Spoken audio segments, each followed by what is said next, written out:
When will I be able to retire? How do I make the most of the money I have? How do I leave a lasting legacy to my loved ones? I'm Philip McCoy, financial advisor with the Mirius Group, a private wealth advisory practice of Ameriprise Financial Services Incorporated. Call us today at 304-263-4343 to help you make the most of your financial future. Our office is located at 1270 Winchester Avenue, Martinsburg, West Virginia. Ameriprise Financial Services Incorporated, member FINRA and SIPC. When you're looking for the perfect gift, look no further than L.A. Roberts Jewelers at 146 North Queen Street in downtown Martinsburg. Choose from a huge selection of unique items, from the finest diamonds that make your eyes sparkle to exquisite timepieces, figurines, and collectibles. Buying from L.A. Roberts Jewelers means that you've made the decision to do business with people who've excelled in the industry for more than 100 years. They'll be here tomorrow when you need them, and if you need your jewelry or your watch repaired, they'll do that too. L.A. Roberts in downtown Martinsburg. Old world jewelers for a new age. The Palace Lounge in Martinsburg is the place to be this football season. Join us Fridays for Martinsburg Bulldog games, Saturdays for Shepherd Rams and WVU games, and every Monday, Thursday, and Sunday nights for the NFL primetime games. We still have steak night every Wednesday, shrimp nights every Thursday, and now taco and margarita nights every Tuesday. So come on in and enjoy the Palace Lounge. We're located at 1350 Edwin Miller Boulevard in Martinsburg. This is Ben Copenhaver, your local alarm professional at Dynamark Atlantic Security. Did you know that home break-ins are 6% more likely during the day? That's right, the bad guys know when you're away, and they are smarter than you think. Dynamark Atlantic Security has the security solutions for you. Don't commit the error when the game is on the line. Phone me today at 304-671-2158 to learn how to play good defense against the bad guys. Dynamark Atlantic Security. Call today at 304-671-2158. It's time for the excitement of West Virginia high school volleyball, featuring the Eastern Panhandle Athletic Conference.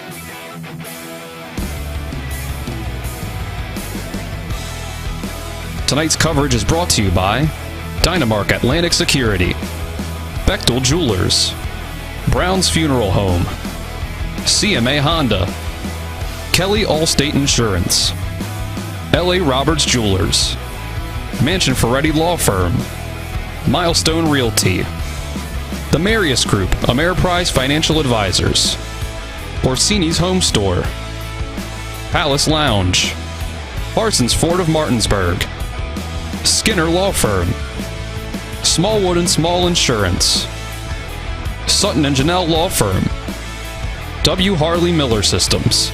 Now let's send it out to the broadcast booth and join our TV10 broadcast team for tonight's coverage. Welcome into the gym here at Martinsburg High School as we get you ready for EPAC volleyball between two teams that are on the right track this season. Martinsburg just getting on the right track in their last couple games, and the Hedgesville Eagles team that has been on track for the entire season long. Dylan Bishop and Jim Klein with you on the call tonight as Martinsburg hosts Hedgesville. And these are two teams that have had very different seasons overall. Martinsburg Bulldogs are just 9-10-2 on the season, but in the last two games, they've been able to get a couple wins and get things back on track. They had lost 9 of their last 11 before those last two, but this past Thursday night, we saw that they won a 5-set thriller against Spring Mills, another 5-set thriller against Spring Mills. That's how both of those games between those two teams went this season, but they have a really tough task tonight in the 18-5 Hedgesville Eagles, Jim. Yeah, and Hedgesville comes in with a ton of momentum. They had a huge win on Saturday, a straight 3-set victory over Morgantown. Morgantown ranked 5th in the state right now. The standings actually just came out today. Musselman number 1, Hedgesville number 2, Hurricane 3, Woodrow Wilson out of Beckley is 4, and Morgantown currently 5th in the state in AAA. You drop all the way down to number 17 to find Martinsburg in the current state AAA rankings. So, yep, this is an uphill battle for Martinsburg. They do have a considerable amount of size. A full roster, at least, is what we would expect after what we saw on Thursday night. So anything can happen. That's why you play the matches here at Martinsburg. They've got their home court to defend. They played better than they did the first match against Spring Mills. So coming off the win, anything could happen for Martinsburg this evening. Yeah, this is a Hedgesville team that has given the Bulldogs a lot of trouble over the years. Last time that Martinsburg took a single set off of the Hedgesville Eagles was October 15th, 2020. The last time the Bulldogs got a victory against Hedgesville Eagles, September 15th, 2016. Yikes. In 5 sets. And in those in-between games there, 2020 and 2016, again, no sets won by the Bulldogs. Wow. 6 years between Martinsburg victories. Hopefully they're not going to want to wait another 6 years until they get one. So maybe tonight's the night. Martinsburg's going to have to play very good at first contacts. They're going to have outstanding serve-receive to be able to put enough pressure on Hedgesville's defense to be able to control the speed, the tempo, and the pace of play. If they lollipop free balls back across the net, Hedgesville is just going to continue to ram that ball down their throat. We saw the 3-set match in which Musselman defeated Hedgesville. Hedgesville did play tenacious defense against Musselman. So we would expect that Hedgesville is going to come out and play a ton of defense against Martinsburg. The key is going to be you can't allow Hedgesville to set up their offense with easy free balls. Right. And, well, the first matchup that we saw between these two teams, we almost did see Martinsburg take a set as the first set of their last matchup went 27-25 to the Hedgesville Eagles before the Eagles were able to fend them off with 25-18 and 25-16 wins in those second and third sets. So it was a pretty strong performance by Skylar Bishop in that first matchup. She had 8 kills on a .500 hitting percentage, and including 4 aces in that game for Skylar Bishop. 6 kills alongside was Imani Fennell with a .120 hitting percentage. And on the other side, we saw 10 kills for Elena Harper in that matchup, .240 hitting percentage of her own. So it'll be a fascinating matchup tonight to see what the Bulldogs can do on their home court against the Eagles. So with that, we'll wrap up our first segment of pregame. We're just over 10 minutes away from the JV game between the Bulldogs and the Eagles. When we come back after a 2-minute break, we'll continue to break this down. You're watching EPAC Volleyball on TV 10 and WRNR TV on YouTube.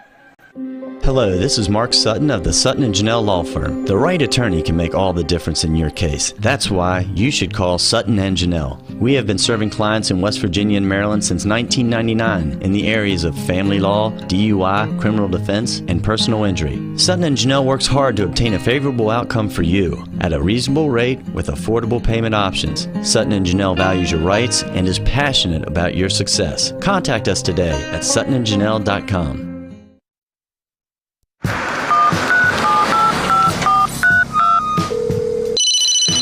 Hello? We're here again 3 times in the past 2 days. You're where? Bechtel Jewelers. Look. Can Mom hear you? No, she's in a diamond coma. Get her the pendant, or I will. Hey, that's my credit card. What? Can't hear you, Dad. You're breaking up. It's going to take more than a crying baby to wake her out of this diamond coma. You're going to need a mega dose of jewelry from Bechtel Jewelers. When you're looking for the perfect gift, look no further than L.A. Roberts Jewelers at 146 North Queen Street in downtown Martinsburg. Choose from a huge selection of unique items, from the finest diamonds that make your eyes sparkle to exquisite timepieces, figurines, and collectibles. Buying from L.A. Roberts Jewelers means that you've made the decision to do business with people who've excelled in the industry for more than 100 years. They'll be here tomorrow when you need them, and if you need your jewelry or your watch repaired, they'll do that too. L.A. Roberts in downtown Martinsburg. Old world jewelers for a new age. My kids, you know I want the best for you, don't you? We need to have a conversation. End-of-life planning is no one's favorite discussion, but the relief of having everything in place when the hour of need arrives is a gift. Give it to your family. Plan ahead with us. Brown Funeral Homes, a leading provider of cremations, invites you to explore the many flexible options of cremation. From environmental considerations to the benefit of greatly reduced cost, it may be the perfect answer for your family. Online at brownfuneralhomeswv.com. Brown Funeral Homes, here for you. Welcome back to Martinsburg High School here as we get you set for volleyball between the Martinsburg Bulldogs and the Hedgesville Eagles. We're just about 8 minutes away from the JV game. And like we talked about in the first segment here, Hedgesville had a lot of success in that first game against Martinsburg. They had 15 aces in that matchup, just 7 on the Martinsburg side. They had 5 of those came from Van Dyne, 4 from Richmond in that matchup. So, Jim, what do you think that the Bulldogs are going to have to do to kind of change around their fortunes that they've had in recent history against the Eagles? As we talked about, haven't won a set since 2020, haven't won a game since 2016. Well, you go all the way back to the beginning, that very first set, way back on the 15th when Hedgesville, it took 27 points for them to knock off Martinsburg at 27-25. First off, serving is pivotal. Like, for example, against Spring Mills, we saw multiple situations where there were 3 or 4 consecutive missed serves. And I'm not just talking about Martinsburg, I'm talking about Spring Mills at the same time. So what happens is, when there are 4 consecutive missed serves, not only are there scoring opportunities that are missed, you also end up with that situation where the other teams might, suspect or seize, rather, momentum. And that becomes part of the problem. Real good teams, they're not apt to make consecutive errors. So, pardon me, Martinsburg really needs to avoid that situation. They cannot miss back-to-back serves. And the second thing is that when you're playing against a real good team, you end up in situations where real good teams, if you give them a free ball, they're going to hit it down your throat. So Martinsburg, if they end up in a situation where they're giving free balls, push the ball to deep corners. Real deep corners, not only does it give your team a chance to set up on defense, it should force Hedgesville to be in a situation where they have to chase the ball. And chasing the ball means maybe they don't give you their best effort then on offense, which then gives Martinsburg a chance to re-seize control of the play. Controlling the play is what's very important. That's why, in the 10 years I was on the bench, it was always offense before defense. We controlled the pace of play. There were actually times where we took cooking twine, and tied it from antenna to antenna, so from pin to pin. And we pulled that as absolute tight as we could, and that would only give you this 30-inch gap between the top of the pins and the net. And then what we would say is we want every ball to go in that hole. And we ran practices where we would have a manager who would keep track, and she would say, after an hour and a half, you had 71 balls that went above the net. You had 82 that went into the speed zone, is what we called it, in that speed. And so then what we do is I give them credit. It's credit for laps served, okay? So when we ran drills then where there might be a lap for a missed serve or something like that, well, they had 11 credits because we controlled the pace of play. Low, fast. We wanted to maintain offensive domination by controlling the other team and how they had to work in transition. Because we were so fast, we were able to steal points when free balls otherwise might be hit back down our throat. So, there's different ways to do it. It just depends on coaching philosophy. I think for Martinsburg to be in that situation tonight, to take sets, or even to be in a situation or a position where they have the opportunity to win this match, they cannot give a bunch of free balls. They have to have real good first contacts, and they just cannot have consecutive errors, especially at the end line. And this Martinsburg team will also end up playing Hedgesville again on this upcoming Saturday. And then, again, we will have in 2 weeks, the last TV10 match of the year for the Hedgesville Eagles will be against the Musselman Applemen on their own home court. So we can see if they can take a set off of the defending state champions in that matchup as well. That's coming up on us fast. That's only in just a couple weeks. So, and then on the Hedgesville side of things, they are facing Martinsburg and Jefferson. And then next Tuesday, they have to go at Morgantown. And then on October 25th, that is the matchup between the Musselman Applemen and the Hedgesville Eagles. We mentioned when it comes to Hedgesville, they have not dropped a set against any team in the EPAC outside of Musselman and that straight sets loss that they had in that state championship rematch. So it's not just the Bulldogs in the rest of the EPAC that are having trouble with the Eagles, and it's really been some of the younger players on this team that really stood out in that Hedgesville Musselman game, like Parker Sutherland and Gracie Brown. I think that's so. Jim, this team has a lot of youth that is up and coming. Yeah, and I think that when you look at the freshmen and sophomore, and you could say the same thing about Martinsburg. Martinsburg's relying on some youth. They start, freshman libero. They got a sophomore who's in that lineup. Actually, I think they start 2 sophomores. Anyway, my point is, they got Zittel, the freshman setter. So youth is, you have to learn to win with youth. There's no question about it. The difference is that it seems like Musselman and Hedgesville are 1 and 2, and we have not found that team that has located their identity to the point to solidify number 3 in the EPAC. Martinsburg, if they take a set tonight, 2 sets, force a 5th set, or win the match, I think that they end up in a position where they have begun to solidify, if not actually solidified, the fact that they are the 3rd best team. And the thing about Martinsburg, when you look at the size that they have, Mosby, Bishop's got great size. They bring in McStuffins, Addie Strovel. She plays a lot of right side. They have enough height to be able to stem, to provide defense. And when you look at Fennell, they've got the offensive firepower too between Fennell, Bishop, and Mosby. So, the thing is, they just can't make the mistakes. And we saw down ball errors, free ball, but bumping the ball across the net. That's the liability that freshmen and sophomores bring to your lineup. It's some of the decision-making because they lack, no matter how much club ball you can play 12 months a year, all those things. You're still always going to end up being a year or 2 by age definition in experience versus these other kids. And that becomes the thing. You really need to have a situation where, and when you look at Musselman, and we shouldn't be talking too much about Musselman this evening, but the fact is when you look at Miller and Dunnigan, their DSs, they're in limited roles. Whereas when you look at Hedgesville, you look at Martinsburg, in some situations, Sutherland, she's a front row player, but the expectations are so much more broad than when you look at the freshman and sophomore. You're only expected to come in and serve and pass. That's it. Serve and pass. Play defense. That's all I want you to worry about. So you're asking a lot more of these freshmen, especially when you start seeing kids running across the front row, back row, serving, defense, offense, transition, a lot more complicated schemes.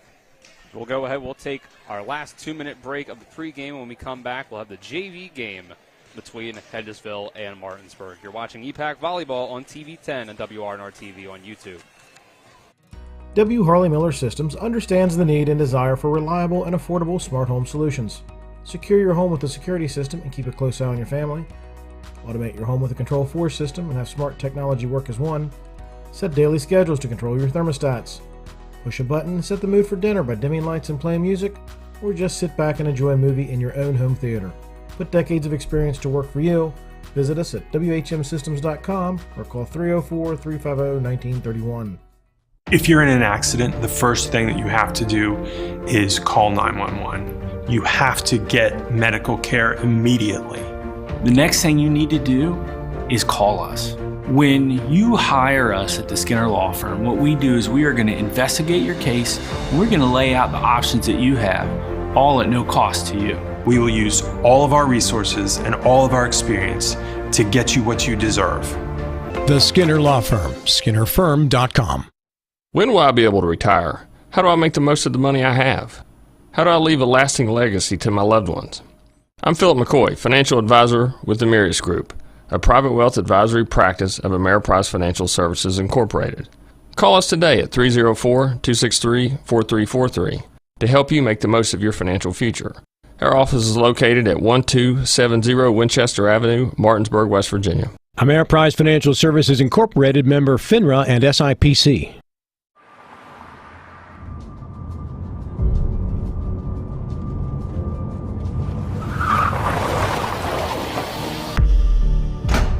You've been in an accident. Why won't the insurance company pay? Because they're trying to save money at your expense.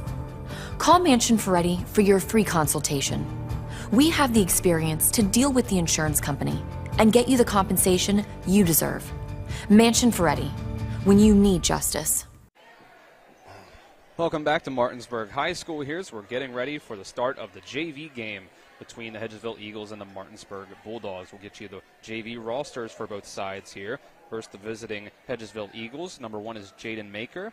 Number 2 is Brianna Ryder. Number 3, Lexi Winston. Number 4, Delaney Cedars. Number 5, Chloe Hudson. Number 6, Kylie Ann East. Number 7, Brianna Hamlin. Number 8, Riley DeLauder.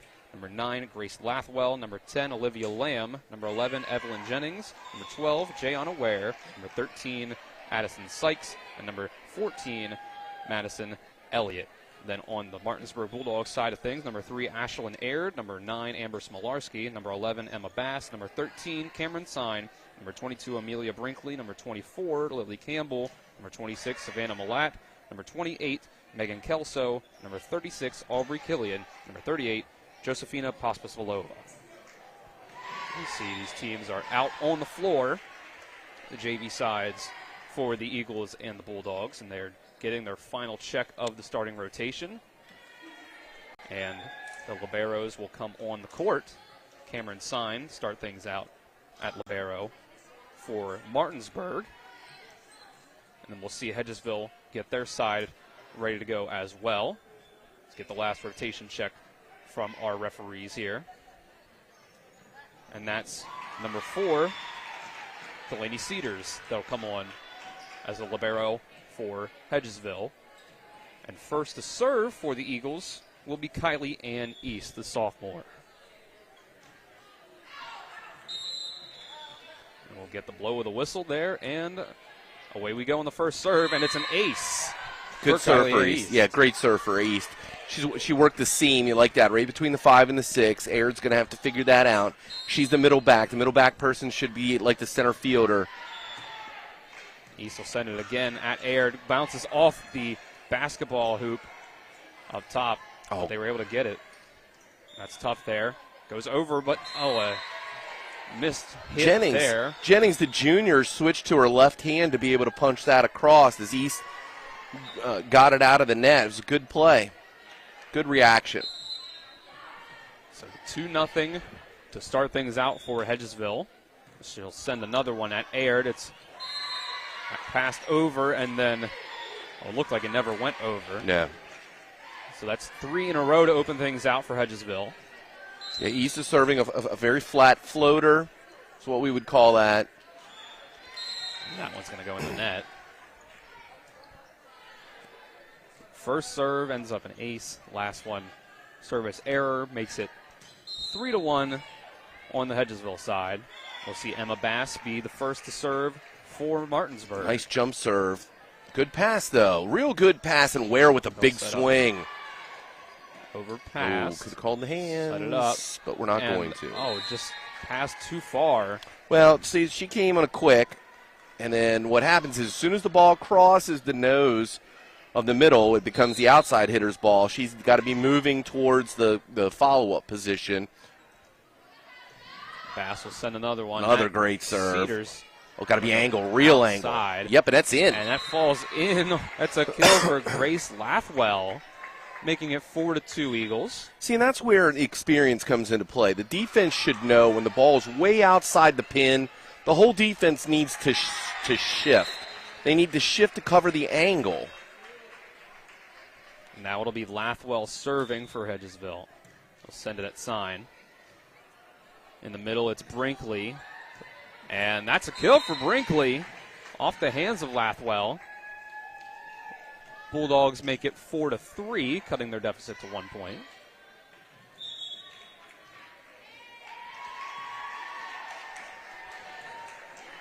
So now we'll go and see Savannah Malat.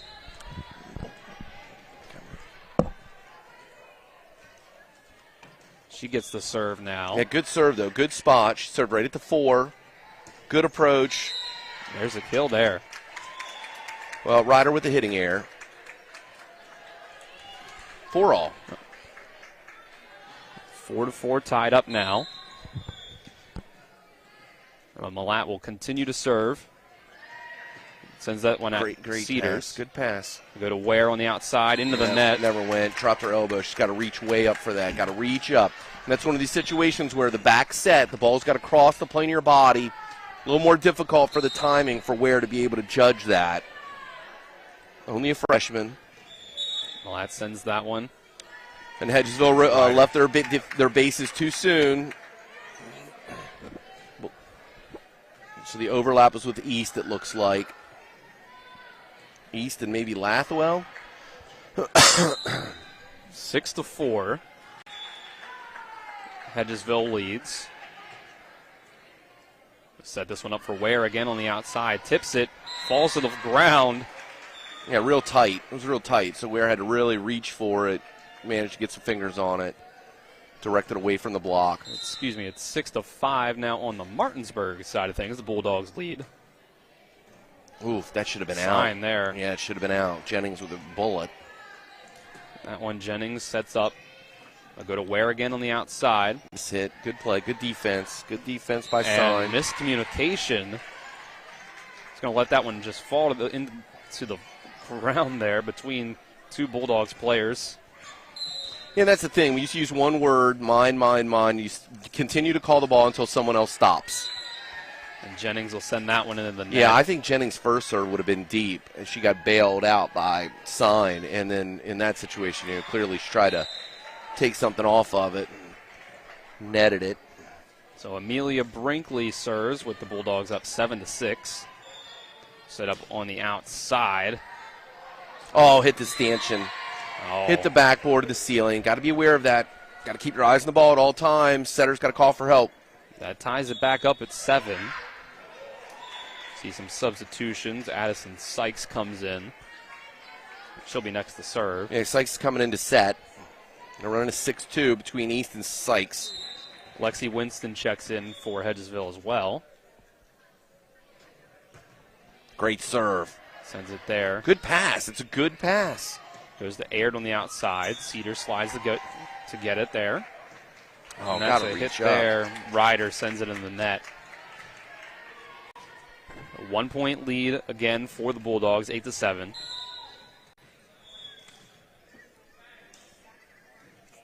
Aubrey Killian serves.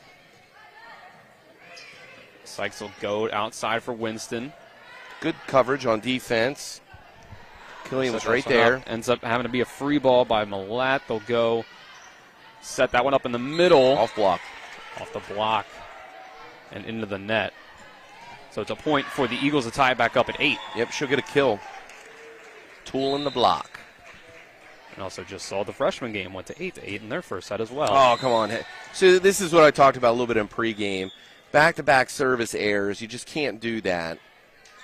Martinsburg needs to capitalize. They're up 9-8 coming off the back-to-back service errors by Hedgesville. Got to put the ball in play here. You got to give your defense a chance to earn the point for you by serving in. It's Amber Smolarski checking in and serving. That was Cedar. a good serve. Nice deep serve. Got Cedars really on her heels. Killian will set this one up for Kelso. Back set. Yeah, you can see that coming. The way she Side, moved it's forward. Winston. And that's a kill. From right to left is a kill for the Eagles. Yeah, it was a great approach. You kind of see Sykes when she's going to back set, she really allows the ball to exaggerate and really gets beyond her forehead, so you kind of can tell. A little poker play there. Should be able to identify when she's going to back set. I mean, it's only going to give you a tenth of a second more to be able to start moving, but 9-9 now. Delaney Cedars. Oh, hit the backboard. Didn't see it. Fell to the ground. A break there for the Eagles. Puts them back up by 1. We're going to tight back and forth through this first JV set. Cedars will go again. Killian will set up Bass off the block. Oh, my. And it's a roof. Yeah, that was Jennings. I think that was all Jennings. I think it hit the tape and Jennings with the massive, hitting in a phone booth with the door closed. Jennings, the most experienced player on the JV team, the only junior on the roster. Cedars will send that one. That was a long way. And again, if you're in the right defensive position, I think that ball should be out. They'll set up on the outside again. Lathwell out. 11-10, the Bulldogs lead. Brinkley will check back in for Campbell. Be Cameron Sign, the libero serving. And that's an ace for the Bulldogs. Yeah, Ryder's got to move back those up feet. at 11. Got to move those feet, Ryder. Got back up. 11 all in the first set. I like the energy on that kill, on that ace. Nice job. Sign sends that one. Oh, that's going to be Sykes trouble. again. Yeah, but see, they talked it out. Good play off the backboard. Brinkley in the middle. Oh, my goodness. We called that a power dink. Brinkley with the power dink. Too much power on it. Goes out and puts the Eagles back up 12-11. So you see Kylie Ann East as we go back around to the first server of the set. And that'll be your only serve as it goes in the net. Ties it back up at 12. All right, somebody needs to pick up the pace and work on some concentration here. 12-all. Emma Bass will send this one. That's a great serve. And it's in. Right in the corner. The ace puts the Bulldogs up 13-12. Great serve. That is a fantastic serve. Right at that deep corner. Very difficult to defend. And Ryder is way up. Look, she is like 15 feet from the net. Really, they should back up. Bass will send this one right at Ryder. And her first touch goes out towards... Boy, that makes me look like an idiot, but really they're not in the right position in terms of good serve receive. Much easier to move forward than it is backward. And if I'm telling you, if I were Bass, I would be serving deep right now, every time, especially towards the 1 and the 5. She sends this one again at Ryder. First contact goes backwards. Cedars have to send a long free ball. Brinkley in the middle. Ow. Too much on it. I like the aggressive swing, though, by Brinkley. I really don't have a problem with that at all. That's the pass set swing. You need those swings to be able to generate that experience. Now, if she wouldn't have swung straight, if you shoot the V, which is what you're coached to do, then you have a better shot at hitting those corners. And that was a long serve there. It's the same situation in reverse for Martinsburg. If they're deep enough they should know that play is out. Set up the third hit, free ball doesn't go over. If I'm Martinsburg, I'm thinking time. Well, maybe not. 14-all. 14-14 after 2 straight points by the Eagles ties it up. Yeah, it's just that both of those situations were coaching. They're coachable moments. Grace Lathwell serving again. They'll send that one short. It's another ace for Lathwell. Puts the Eagles back up by 1. That's 3 points in a row.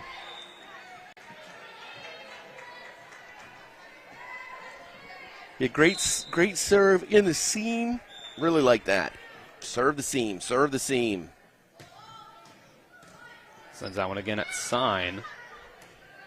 Go Aubrey Killy in the dump there. No outside. It's going to take a down ball from Ware. It was a good job. Go to Kelso. Tight up to the net. Takes a dive to get it over. Hedgesville is able to recover. Go to Brinkley in the middle. Off block. Nice defense. Got to go line. Ryder. That's out. Sailed. Too far. Good rally, both teams. Good pass, sets, swings. Came down to a hitting error. The score's tied, 15-all. And we got a good game on the freshman side of things on the other court, 16-14. So got some tight matches. We'll have to watch out for that because last time we had to wait for the varsity game because the freshman game went to a third set and they had to wait to clear off the nets there. Yeah, that is the craziest thing. Never saw that before. So it's Malat will send this one to the Eagles. Ware's hit will go too far down the line, giving the Bulldogs another 1-point lead. Good swing, though. It's good pass, set, swing. Ware she just has to follow through. You got to snap that wrist. Wet rag. Malat will take this one, send it to Cedars. Set up Ware outside off the block. Aird has to push this one over. We'll set up Ware again off the block, and that's a kill. Eagles tie it back up. That was a kill. Absolutely. Love that energy. Tied again, 16-16. With authority. Authority. Evelyn Jennings again. And that's going to be another ace. No play. Sign, good effort. That ball was moving towards the center base. She's got a shot. And right now, setter's moving away towards the setter's base, but her back is turned for that brief instant. There's another point for Hedgesville. I don't know. Again, see, there's the timeout. Good call. That's the first timeout of the set. We'll take it with them for 30 seconds. As you're watching EPAC volleyball between Martinsburg and Hedgesville here on TV10 and WRNR TV on YouTube. Mayhem is everywhere. I'm your new bangs, and you can't stop staring at me.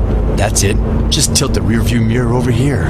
And while you're checking me out more times than a library book, your car is wandering into that lane over there. More bangs? Neat. And if you've got cut rate insurance, you could be paying for this yourself. So get Allstate. Call Martinsburg Allstate agent Gary Kelly today at 304-263-4596. Back to Martinsburg High School. We're here in the first set of the JV game between Hedgesville and Martinsburg. The Eagles currently up 18-16 in the first set. So we wait the beginning of play. Again, there's our whistle. And Jennings will serve again. Oh, very hard serve. Good pass, though. Real good pass. So Brinkley and a great swing, and that's a kill. Point for the Dogs. Yeah, Brinkley is having a good match here in the early goings. I think it should be 17-18. Martinsburg down one is what I would see, but the score it is. There we go. It took him a second to update it on the score. Well, you don't have that many fingers and toes, I guess. Maybe. Roll it. Giant Aware sends that over. They'll go to Aubrey Killian, and that's a she kill. Dumps that one in. The finesse. She does smooth like butter. Oh, my goodness. Killian dropped that in. 18-18. Tied back up. Amelia Brinkley sends this one to the right side, sails it. Very good defense by Cedar. She followed the ball all the way to the line, put her foot on the line, called it out. That's just well-coached defense. Cedars hands off the ball now to Sykes. Comes back in with the Eagles up by 1 point, 19-18. Oh, a real flat serve. I don't know if that would have been in. That one in. Yeah, you were playing the ball above your shoulders. Go up towards the net. Sykes will set up Ryder. Off the hit there from Malat. Falls to the ground. And that puts the Eagles up by 2, 20-18. So it's still back and forth we've gone. Sykes will go at it again. Don't know. That was close to going Going to be a free ball, though. They played it on, and they got it. Sykes going to back set. Yep. Goes over. What a swing. My goodness, that's a kill. Lexi Winston, the sophomore. Winston. She was smoking with that swing. 21-18 now. The Eagles lead the Bulldogs. Get another serve from Addison Sykes, the sophomore. Oh, good serve. Oh, and a miscommunication situation. And that moves them into the precarious situation with a timeout. Martinsburg, their final timeout at 18-22. We'll take the break for 30 seconds. 22-18 in the first set. You're watching EPAC Volleyball on TV10 and WRNR TV on YouTube. Hi, I'm Annette McDonald, and I am the designer at Orsini's in Martinsburg, West Virginia. We welcome you into our store to show you a complete line of what we do here. We design your cabinetry, quartz countertops, granite countertops, hardware, anything for the full remodel of your kitchen and your home needs. We also do bathrooms, and we have flooring available too. We make sure that your project with Orsini's is the best in the market. Welcome to Orsini's. Orsinis.com. Welcome back to Martinsburg High School. It's 22-18. Hedgesville Eagles over the Bulldogs in the first set of JV action. Sykes will send this serve. Good serve. Good pass, though, too. Aired met at the net. Oh, my goodness. They closed the door on that. Hudson was all over it. Putting the roof up on the house, 23-18. Hudson and Winston are a formidable front row for this JV squad. That's the same score right now as the freshman game in their first set as well. Sykes set this one up. Ryder goes, looks for the far side. That would have been in. That was a good play. Good play by Malott. Sends that. It's tight. To the net. Oh, misjudged. Two straight hits there by Martinsburg. Makes it set point for the Eagles. So Sykes has been on a roll with these serves. I'd serve deep one. I'd serve one right now. And she goes 5, does not execute. 19-24. Martinsburg has to play perfectly. 7 straight points. Well, 6 straight points. Well, it's 7 or you lose. Aubrey Killian for the Bulldogs. They'll go. Set up Sykes. Outside. Winston hits that one. Set this one up. Emma Bass. Doesn't go. Net never went over. So that means it's the first set going both ways at the same time in the JV and freshman game. Both scores exactly the same. 25-19. 25-19. That gave me goosebumps. And Hedgesville now, the varsity squad, makes the trek to the locker room. They look focused and intense, ready to play some high-level volleyball this evening. That will take 1 minute for a break, and when we come back, we'll have the second set of the JV game between Hedgesville and Martinsburg. You're watching EPAC Volleyball on TV 10 and WRNR TV on YouTube. Are you considering selling your home and don't know where to start? Then call Chris Ross and the Milestone Real Estate Group at Keller Williams. A Martinsburg High School graduate, Chris knows the local market, and he's proven it as #1 real estate team in West Virginia in 2019. Phone Milestone Real Estate Group at Keller Williams at 304-579-7349 or go to callchrisross.com. Let's celebrate your real estate milestone together. With 4 new car dealerships and 4 used car dealerships in 3 states, Parsons is the largest used car and fastest growing new car dealer in the tri-state area. Take Parsons Ford with huge savings on hundreds of new Fords, financing from 0%, Parsons' goal of financing for all, and Parsons' famous above-market trade-in allowances that help make Parsons #1 for used cars too. See why so many won't buy anywhere but Parsons Ford in Martinsburg. We became #1 by making you #1 first. Parsons. Welcome back to Martinsburg High School here. First set has wrapped up as the Eagles took it 25-19. Dylan Bishop and Jim Klein with you on the call. Spencer Dupuis, our on-site producer. Colin McLaughlin and Braden Schaffner, our cameraman this evening. And Nick Verzolini back in the studio. Jim, that was a pretty competitive back-and-forth first set. But towards the end there, Hedgesville was able to put the nail in the coffin. Yeah, basically what ends up happening is that Hedgesville goes on a 7-2 run to end that first set. Martinsburg called its first time out at 16-18, and ironically enough, both Hedgesville freshmen and JV squads securing the victory with identical scores, 25-19. If you're a loyal TV 10 fan, volleyball fan, what you saw the other night, Thursday night, was last week, Martinsburg, the freshman team ended up going 3, which extended and actually delayed the start of the varsity match. So the fact that Hedgesville has taken an early lead in both freshman and JV, it will be very interesting to see if they keep the foot on the gas pedal and they end this one right on time for varsity action, which typically starts about 20 minutes after the conclusion of these early matches. If you're watching at home, what you see 2 matches at the same time, freshman and JV play simultaneously in a club-style format. Most of the kids today are used to that type of format, playing side by side, so it's actually more confusing probably for the fans than it is for the players with the multiple whistles. But the kids know, and this is a great experience for them. And we'll get the first serve of the match up here in the second set, and that free ball attempt by Hedgesville is not going to go over.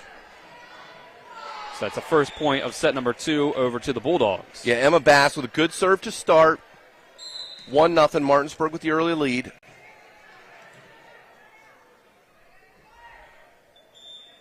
Send it there, Bass. Oh, good serve off net, overpass. Overpass both ways. Okay, here we go. Needs to see some offense. We got a free ball now. Hedgesville has to use the free ball. So go back line for Cedars, has to send it. Takes a diving attempt at it to get it. And too much power on that one from Bass. Cedars lets it go, makes it 1-1. Yeah, I like the way Cedars plays defense. She's got good court awareness. She's following the ball to the end line. East will be the server for the Eagles, and she gets the ace. East was a beast with that serve. Quick ace. Up 2-1. First lead of the set for the Eagles, and they'll try to extend it again. Send that one That's over got to to be Sign out. and off the hands of Sign. Yeah, I feel bad for Sign. That ball's got to be out. When she's middle back, which means she should be the deepest player on serve receive, and she ends up in a situation where she has to jump to pass the ball above her head. It's got to be out. I mean, a hard-driven ball has got to be out in that situation. East will send another one the way of aired, and that's another one. That might have gone all the way to the 2-5-4-1-9. That ball was shanked, poor aired. They're never going to get that one back. All aboard the ace train. Makes it 4-1 for the Eagles. They'll send another one in that one. And Easty Beastie gets a reprieve from the deep serve. As the head official calls that, she delayed it. Wait a second, why is the ball not? Okay, it is coming back to Hedgesville. Was having a conniption there, mild conniption, mild cardial infarction. The referee stopped play. East will send that one, and it's another ace. That's just living right. It's like a Chris Young song. The ace train has fully left the station.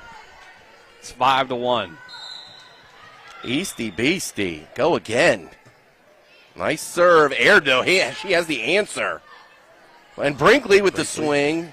Send it there up to the side. It's East, and for where? Where goes Angle? Brinkley's got to hit Angle. She can't keep swinging straight. A missed hit there from the Bulldogs. That'll make it 6-1. That's 6 in a row. 6 in a row for the beast named East. I'm just not going to let this rhyme end. Not in the least. I see what you did there. Bass will go for Pospisilova. That is a down ball error. 7-1 Eagles. And there's the timeout. Yep, she's feasting on this timeout. We'll take this break with them for 30 seconds. You're watching EPAC Volleyball on TV 10, WRNR TV on YouTube.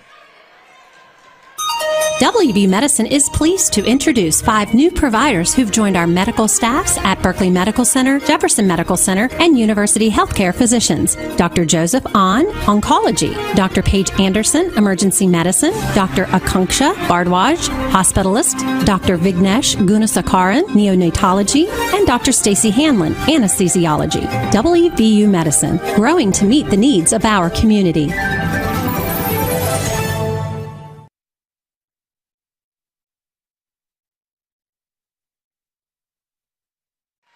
And Martinsburg. Eagles leading 7-1 after winning the first set, and this falls to the ground on the Bulldogs side of it, makes it 8-1. So an 8-point run after the Bulldogs got the first point of the set. And East continues to serve, and this one goes out. This time it counts. Yeah, probably her least favorite of the serves, the one that went long. 8-2, Hedgesville with the lead. Martinsburg still in this. They've got to shop and really need to put the ball in play. Malotte's got to make the serve. She'll send this one over, and, well, she won't send it over. It'll go into the net. Net violation makes it 9-2. Yeah, those are just the situations where it just makes it so hard to be successful when you, when you're gonna give the serve right back. I'll send this one again. Lathwell is serving now for the Eagles. Free ball by Sign. Go up. Set up on the outside. Ryder, it's a kill. Eagles continue to extend the lead, 10-2. up by 8. And get what you want, okay? Lathwell.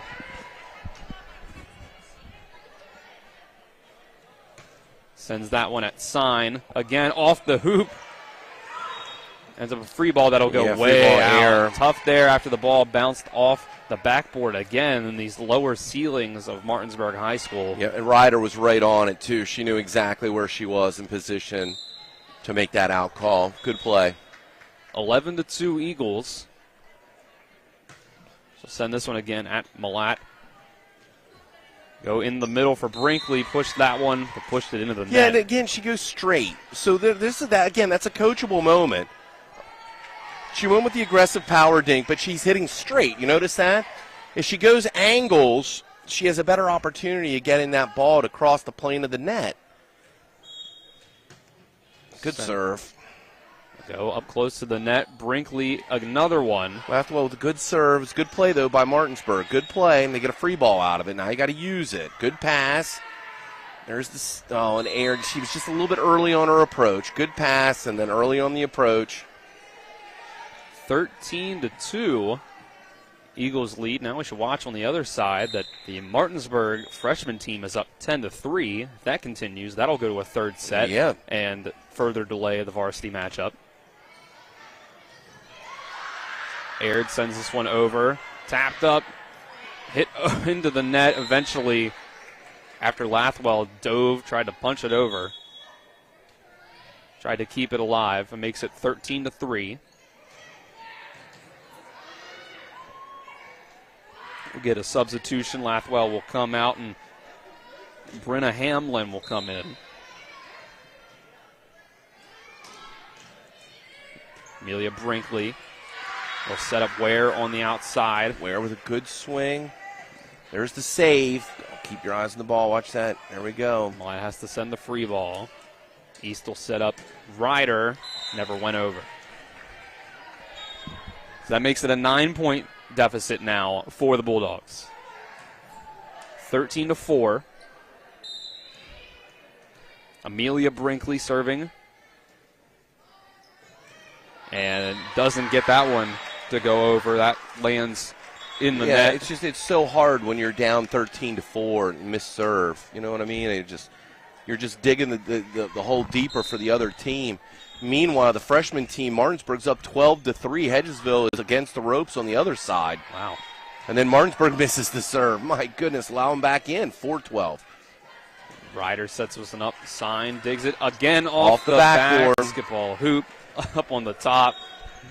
15-4. That's tough. These are the lowest ceilings in the EPAC. We've yet to see that issue pop up in any other schools. Right. Jennings back to serve. And Martinsburg just cannot get that serve receive figured out.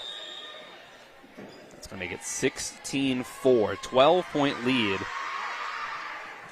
So you see the freshman game, it's a 9-point lead for the Bulldogs. Yeah, and there's a timeout. Looks like Hedgesville called timeout. And Evelyn Jennings serving. Lily Campbell sends it over with the left hand. Overpass, aired. And that's going to be a point for the Dogs. Hey, East has got to go low there.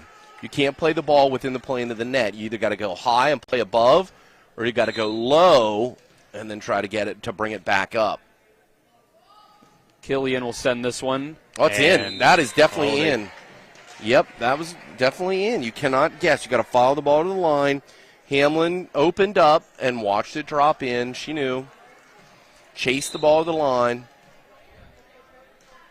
16-6 now. Killian will send another one. Right at Hamlin again. Close to that, hitting that hoop again on the other side. Oh, good deep corner free ball. Now Martinsburg's a little out of system here, and they're going to send a free ball, so you can't answer freeze with freeze. We'll set up Ryder on the outside. Oh, my, what a good swing. Going to be out. Hits the ceiling, crosses the net. So that point goes to Hedgesville. 17-6. We'll see a double substitution.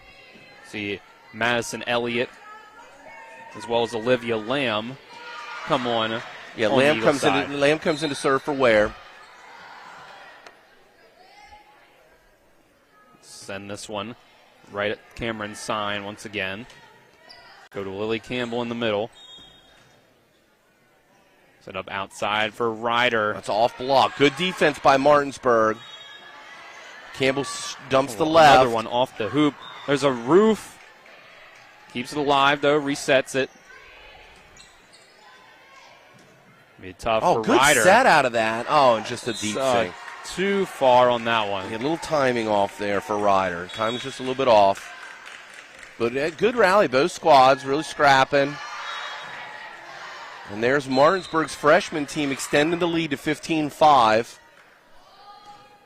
And this serve from Aird. Aird, yep. It's going to be 18-7 now. It looks like JV's going to finish right now. Hedgesville securely in the lead, up 11. Looks like we're going to be waiting on set number 3 for the freshman game again. Back-to-back here in Martinsburg. The Martinsburg's freshman squad just has no quit in them. That last kill for the freshman team I saw, and that one that just happened there, was from yesterday's birthday girl, Deanne Bajent, as the serve for the Eagles goes out.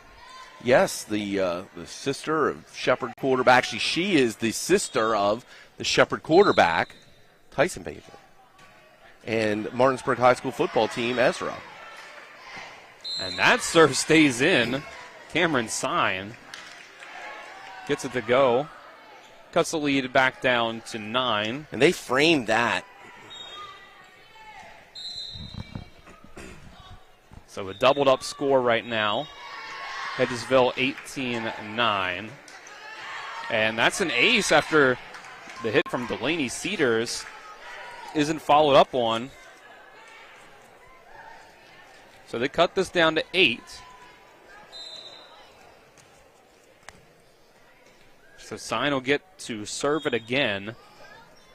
Hits this one over to the side of Grace Lathwell. They'll go over to Lathwell again, and that's another one that goes out. So that's 4 straight points for the JV Bulldogs.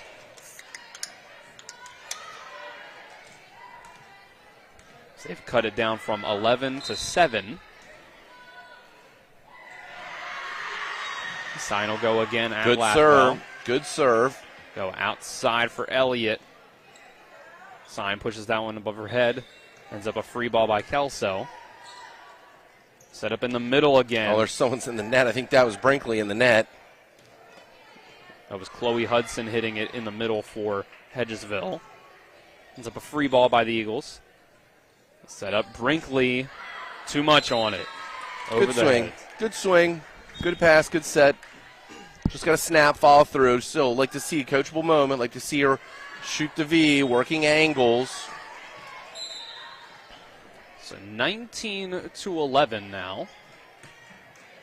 Oh, good serve. That's an ace. Yes, good it is. try. Delaney Cedars.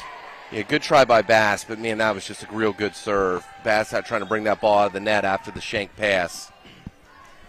Gets the Eagles up to 20 points, 5 away from the JV win.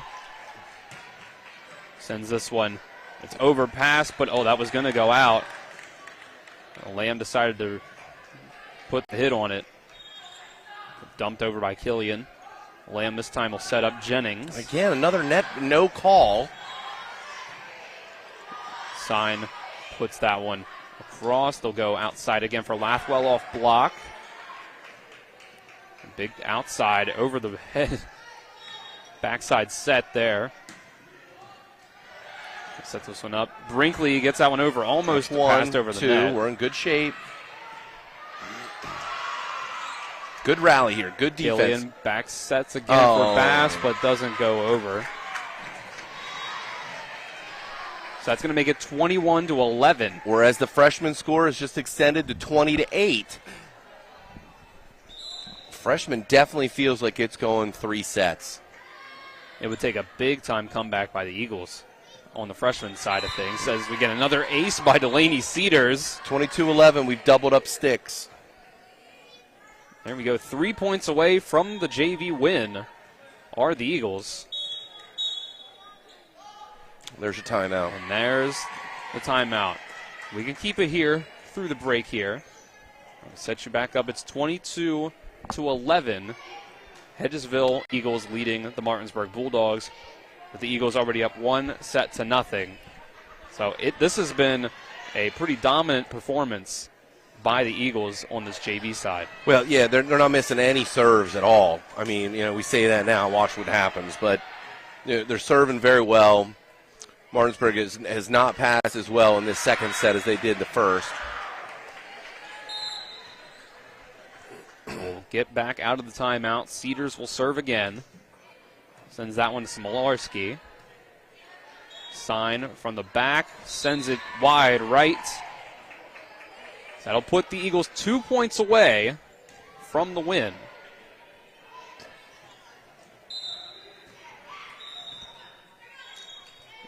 (23-11).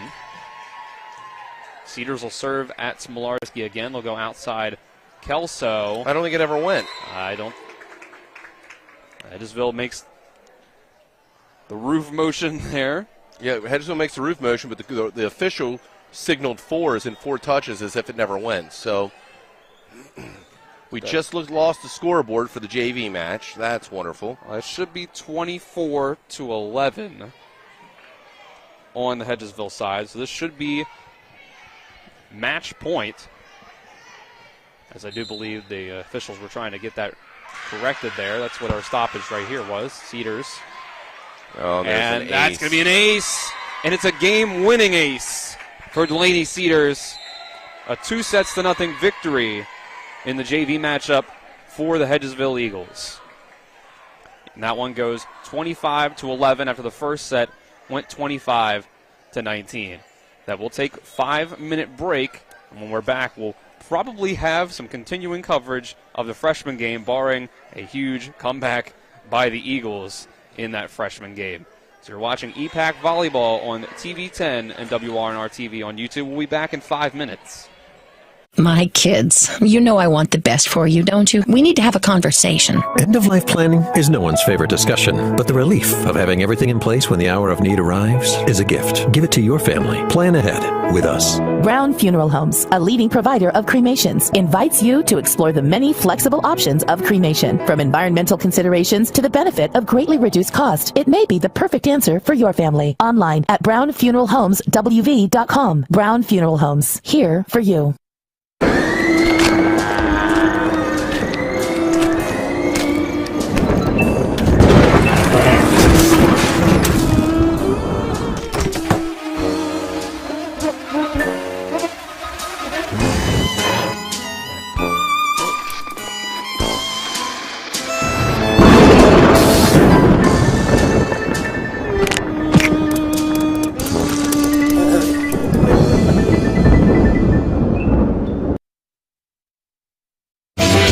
Is everywhere. I'm your new bangs, and you can't stop staring at me. That's it. Just tilt the rearview mirror over here. And while you're checking me out more times than a library book, your car is wandering into that lane over there.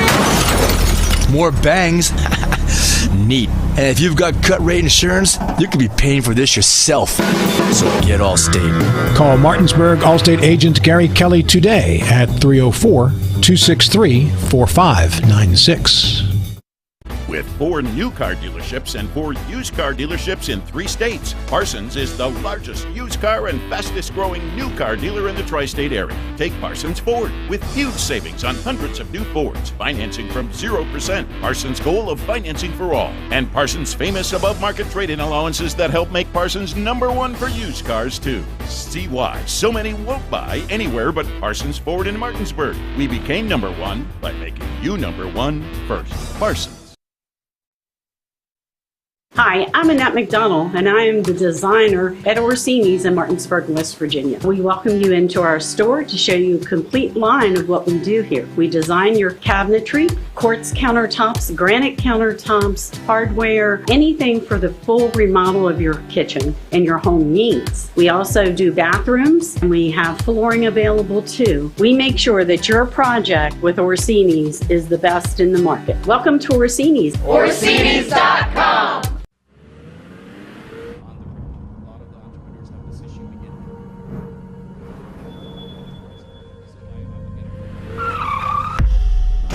You've been in an accident. A distracted driver put texting over safety.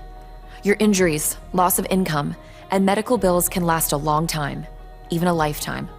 Our job is to try and secure justice that will protect you and your family for the rest of your life. Mansion Ferretti, when you need justice. WVU Medicine is pleased to introduce 5 new providers who've joined our medical staffs at Berkeley Medical Center, Jefferson Medical Center, and University Healthcare Physicians. Dr. Joseph Ahn, Oncology, Dr. Paige Anderson, Emergency Medicine, Dr. Akanksha Bardwaj, Hospitalist, Dr. Vignesh Gunasakaran, Neonatology, and Dr. Stacy Hanlon, Anesthesiology. WVU Medicine, growing to meet the needs of our community. When will I be able to retire? How do I make the most of the money I have? How do I leave a lasting legacy to my loved ones? I'm Philip McCoy, financial advisor with the Mirius Group, a private wealth advisory practice of Ameriprise Financial Services Incorporated. Call us today at 304-263-4343 to help you make the most of your financial future. Our office is located at 1270 Winchester Avenue, Martinsburg, West Virginia. Ameriprise Financial Services Incorporated, member FINRA and SIPC. With Honda, every summer adventure is the destination.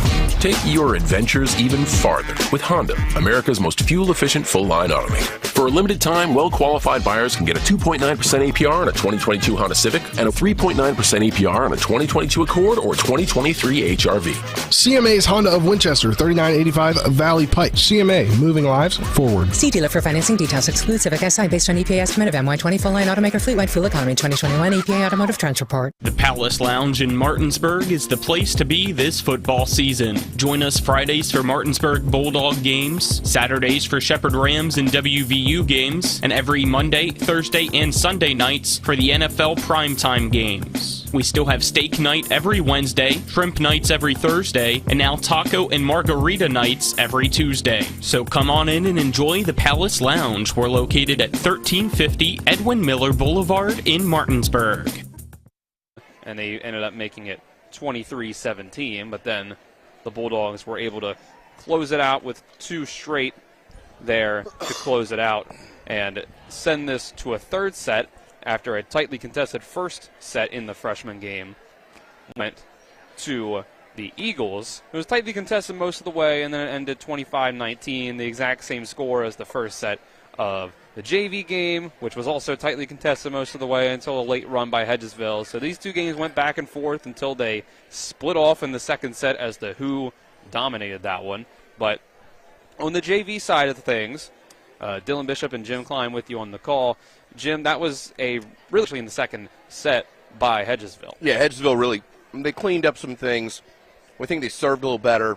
Martinsburg, conversely, just didn't pass as well as they did in the first set. Excuse me, made it much more difficult for them to dig out. Conversely, when we think about the freshman squad, it's unbelievable. This is the back-to-back matches where Martinsburg's freshman squad just has no quit. So here they are in a situation, a decisive third set. This game will play to 25. First to 25 is going to win by 2. So there's a lot of underclassmen volleyball left to be played. See here as they await to start the third set of the freshman matchup. We can look at the standings real quick in the EPAC. Musselman standing at 7-0 in the region, 22-6-1. Hedgesville 18-5 overall, 7-1 in the region. Martinsburg 9-10-2, 3-5 in the region.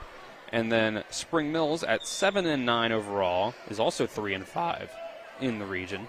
Although we know that actually they're 3-6 as they have a loss to Washington that has not been uploaded to the official record books on what we have here. And then Jefferson and Washington there with three divisional conference wins of their own. So like we've mentioned in the pregame of the last couple games, there isn't really a team that has emerged as the obvious clear number 3 in the EPAC.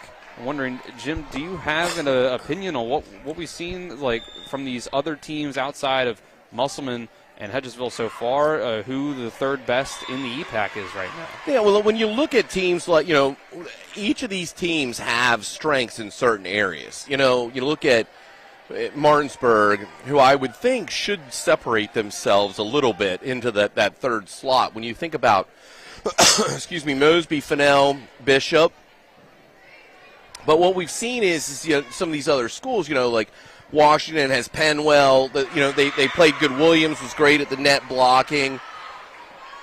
Spring Mills with Stevens, they've got good size. Just couldn't figure out how to put everything together. And really, I think that's what we need to see. We need to see how good could Martinsburg be if they came out and they eliminated some of the kind of ticky-tack mistakes, like freshman down ball, freshman sophomore down ball errors, different things like that. So, in any case, right now it looks like Hedgesville freshmen are up 4-1. Quick start here to this freshman squad. The opposite of what we saw in set number 2 over there, considering that Martinsburg pretty easily and early started dominating that set. They got an ace on the Martinsburg side of things.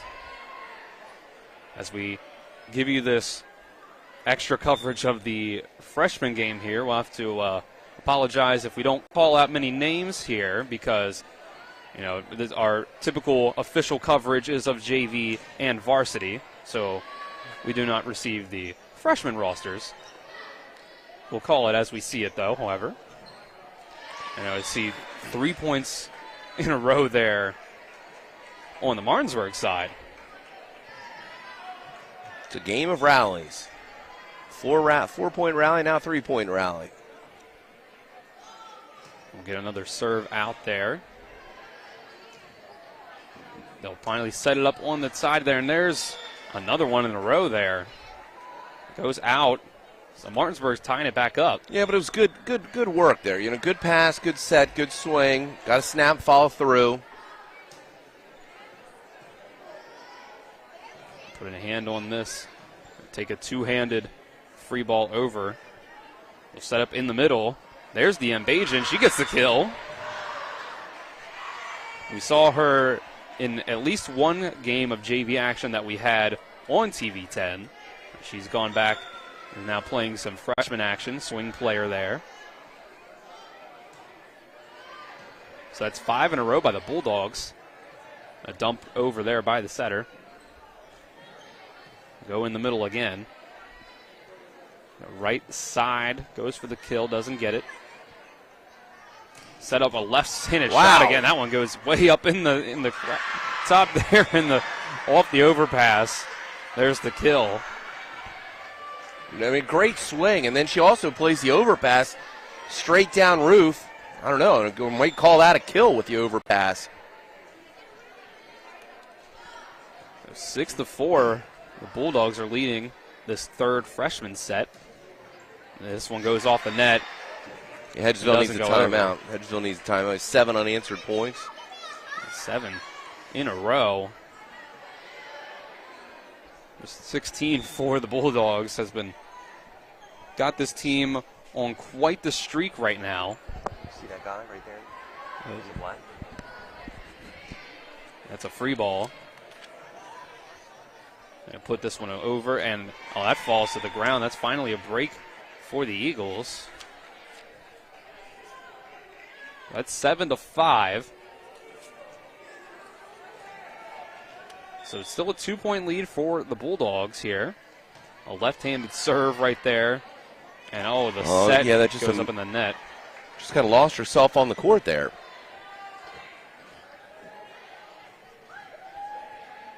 So that makes it 7-6.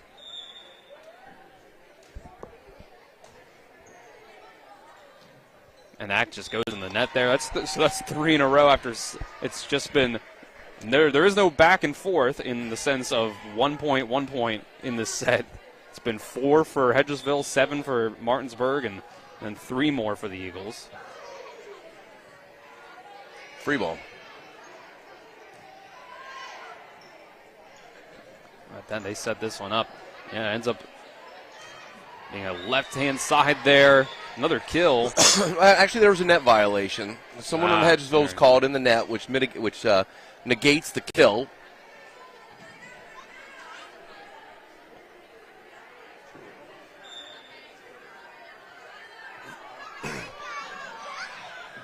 There's Bajan serving for the Bulldogs. Ends up being 3 hits that don't go over. 9-7 on the Martinsburg side of things.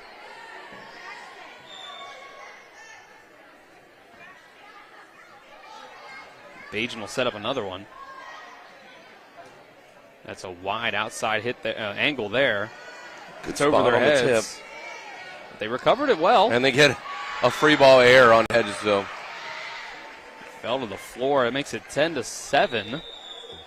And there's the timeout. Hedgesville down 7-10. So we'll go ahead there with that as we go into a timeout in the freshman matchup. We'll make sure that we pay the bills here. We'll take a break for a few minutes here, and when we come back, you will have more of the conclusion of the freshman game as we start to break down the varsity matchup. Again, any conclusion we have on the JV matchup.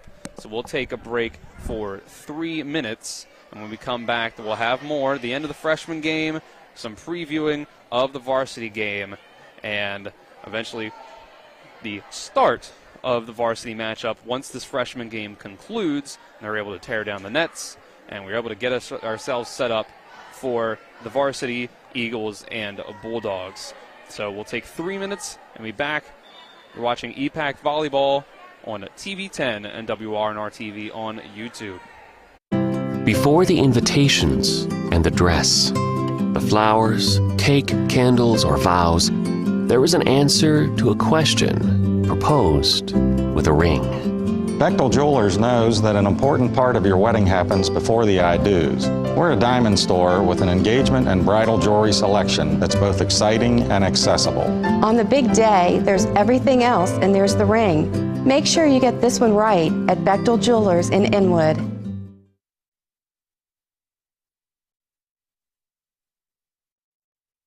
Before the invitations and the dress. W. Harley Miller Systems understands the need and desire for reliable and affordable smart home solutions. Secure your home with a security system and keep a close eye on your family. Automate your home with a Control4 system and have smart technology work as one. Set daily schedules to control your thermostats. Push a button and set the mood for dinner by dimming lights and playing music, or just sit back and enjoy a movie in your own home theater. Put decades of experience to work for you. Visit us at WHMsystems.com or call 304-350-1931. When will I be able to retire? How do I make the most of the money I have? How do I leave a lasting legacy to my loved ones? I'm Philip McCoy, financial advisor with the Mirius Group, a private wealth advisory practice of Ameriprise Financial Services Incorporated. Call us today at 304-263-4343 to help you make the most of your financial future. Our office is located at 1270 Winchester Avenue, Martinsburg, West Virginia. Ameriprise Financial Services Incorporated, member FINRA and SIPC. If you're in an accident, the first thing that you have to do is call 911. You have to get medical care immediately. The next thing you need to do is call us. When you hire us at the Skinner Law Firm, what we do is we are going to investigate your case and we're going to lay out the options that you have, all at no cost to you. We will use all of our resources and all of our experience to get you what you deserve. The Skinner Law Firm, SkinnerFirm.com. This is Ben Copenhaver, your local alarm professional at Dynamark Atlantic Security. Did you know that home break-ins are 6% more likely during the day? That's right. The bad guys know when you're away, and they are smarter than you think. Dynamark Atlantic Security has the security solutions for you. Don't commit the error when the game is on the line. Phone me today at 304-671-2158 to learn how to play good defense against the bad guys. Dynamark Atlantic Security. Call today at 304-671-2158. Are you considering selling your home and don't know where to start? Then call Chris Ross and the Milestone Real Estate Group at Keller Williams. A Martinsburg High School graduate, Chris knows the local market and he's proven it as #1 real estate team in West Virginia in 2019. Phone Milestone Real Estate Group at Keller Williams at 304-579-7349 or go to callchrisross.com. Let's celebrate your real estate milestone together.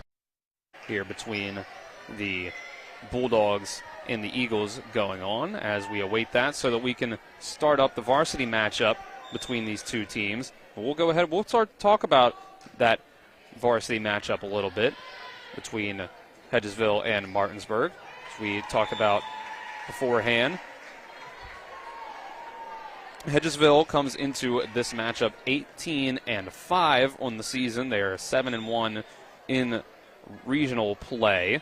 That one loss in regional play came in straight sets on the road at Musselman. They are 6-1 at home on the season, 7-3 on the road. That being where they are tonight here at Martinsburg. Just on Saturday, Hedgesville was able to defeat Morgantown 3-0, as we see that Hedgesville has just rattled off a good run here in the freshman game to put themselves up 15-12 as they go into a timeout.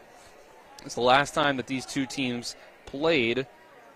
It was a 3-0 victory for the Eagles, just as it has been in every matchup between these two teams since October 15th of 2020. That was the last time Martinsburg was able to take a set in varsity action over the Bulldogs, and it's the only set that they've taken in between that time and the last time that they beat the Eagles, when they beat them on September 15th, 2016 in 5 sets, 3-2. So it has been a tough history, in recent history at the very least, for Martinsburg when it comes to facing the Hedgesville Eagles. Well, the Hedgesville Eagles have a storied program. I coached at North Hagerstown High School and Smithsburg High School. And a couple years that I was at Smithsburg, actually twice, we came to Martinsburg and played. Hedgesville had an outstanding coach, and Susie Davis, Coach Davis. We battled back and forth a couple times. We actually won the Martinsburg tournament, I think it was in 95 and 96, before we no longer were asked back. One of those situations where we won twice in a row and didn't need us to come back anymore. But anyway, Hedgesville has always had a good program. Coach Davis has won her fair share of state championships, and clearly they have a pedigree, a well-run program. The huge win on Saturday for Hedgesville. Hedgesville previously had been ranked 6th in the state. Morgantown had been ranked 5. With that win over Morgantown, Hedgesville jumps up to number 2 in the state. Morgantown drops to 5 or stays at 5. So definitely good programs, very well run, and hoping that this freshman match gets done here quickly, and then there'll be a 20-minute break between matches. So hopefully that varsity match is going to get started right away. The rest of the season coming up for Hedgesville. Have South Hagerstown on Saturday, as well as Sharando, Frankfort, Martinsburg, and Jefferson in tournament play. And on Tuesday, they go away to Morgantown. On the next Tuesday following that, October 25th, we will have, once again on TV 10, this time at Hedgesville, the state championship rematch between the Eagles and the Musselman Applemen. On Thursday, October 27th, they will host Boonesboro. And on, Saturday, the 29th, they will host Greenbrier East, as well as, they will host Greenbrier East in tournament play, as well as Bridgeport. So they will be facing both those teams to face and finish out the rest of the regular season before we move into regional playoff play, tournament play. As we just see a big point there scored by the freshman Bulldogs, making it 17-16. So Hedgesville has a strong resume going into the end of this regular season and going into regional play. Yeah, and they do, and that you made a real good point there. Bridgeport currently ranked 8th in AAA. Greenbrier East currently ranked 11th. So what we're seeing is they're not afraid to schedule some of the best in the state of West Virginia in AAA. So good for Hedgesville. Scheduling that talent, make that run into the postseason. Check out the rest of the regular season for the Martinsburg Bulldogs. They currently sit 9-10-2. They're facing off against Hedgesville at Hedgesville on Saturday the 15th. They also play in tournament play, Philip Barber and Parkersburg. And then on Tuesday, next Tuesday, they will host Smithsburg. And then on Thursday the 20th, they will be away at Inwood against the Musselman Appleman. We'll have that game on TV 10. And then they'll finish out the regular season on October 25th at home against the Clear Spring Blazers. So that's how Martinsburg shakes out so far to end out the rest of their season. So a lot of non-regional matchups to finish this out, just against Hedgesville and Musselman to finish out the year. So that's not probably going to help out the regional record at the end of the year, as they currently sit at 3-5 in the region. But that's how things are shaking out for the Bulldogs for the rest of the season, as we're starting to reach the conclusion of the freshman game over here, as it's currently 21-16 on the Hedgesville side, and that one falls to the ground, make it 22-16. Yeah, the setter dump, hate seeing that, but it was effective in that situation. Hedgesville extends the lead 22-16. Although we've seen this freshman team putting off 3- and 4-point runs. There's an ace. Not that time. Wow, so 2 points away from a victory in this one. We get the last timeout on the Hedgesville side of things. This could be breaking news. We have a phone call coming in. It's our on-site producer, Spencer Dupuis, calling my cell phone live. But here it looks like it was just an update on what's going on with the Varsity situation. Definitely not breaking news as I thought it might be. He is pretty good at that. If you watch a sports mix at noon each day on TV 10 or on YouTube, WRNR TV, he does like to, actually it's not on YouTube, it's on Facebook Live. Facebook. Yes. Or Talk Radio, WRNR. But he does like to do the breaking news. He does like to do breaking news. He likes to break news. He does. And coming out of this timeout, again, Hedgesville is only 2 points away. As we get a serve up in the air there, and we'll take another swing at that one. ECTM Bajent making the Eagles pay. We start to see some of the the varsity team for the Bulldogs come out on the court ready to tear down the net here. Once again, in the pink breast cancer awareness uniforms are the Bulldogs. Good pass. Oh, trouble. Went over. Oh, and that attempt. That's third contact. That's all good. That just means maintain composure. Bulldogs are setting this one up. Left side.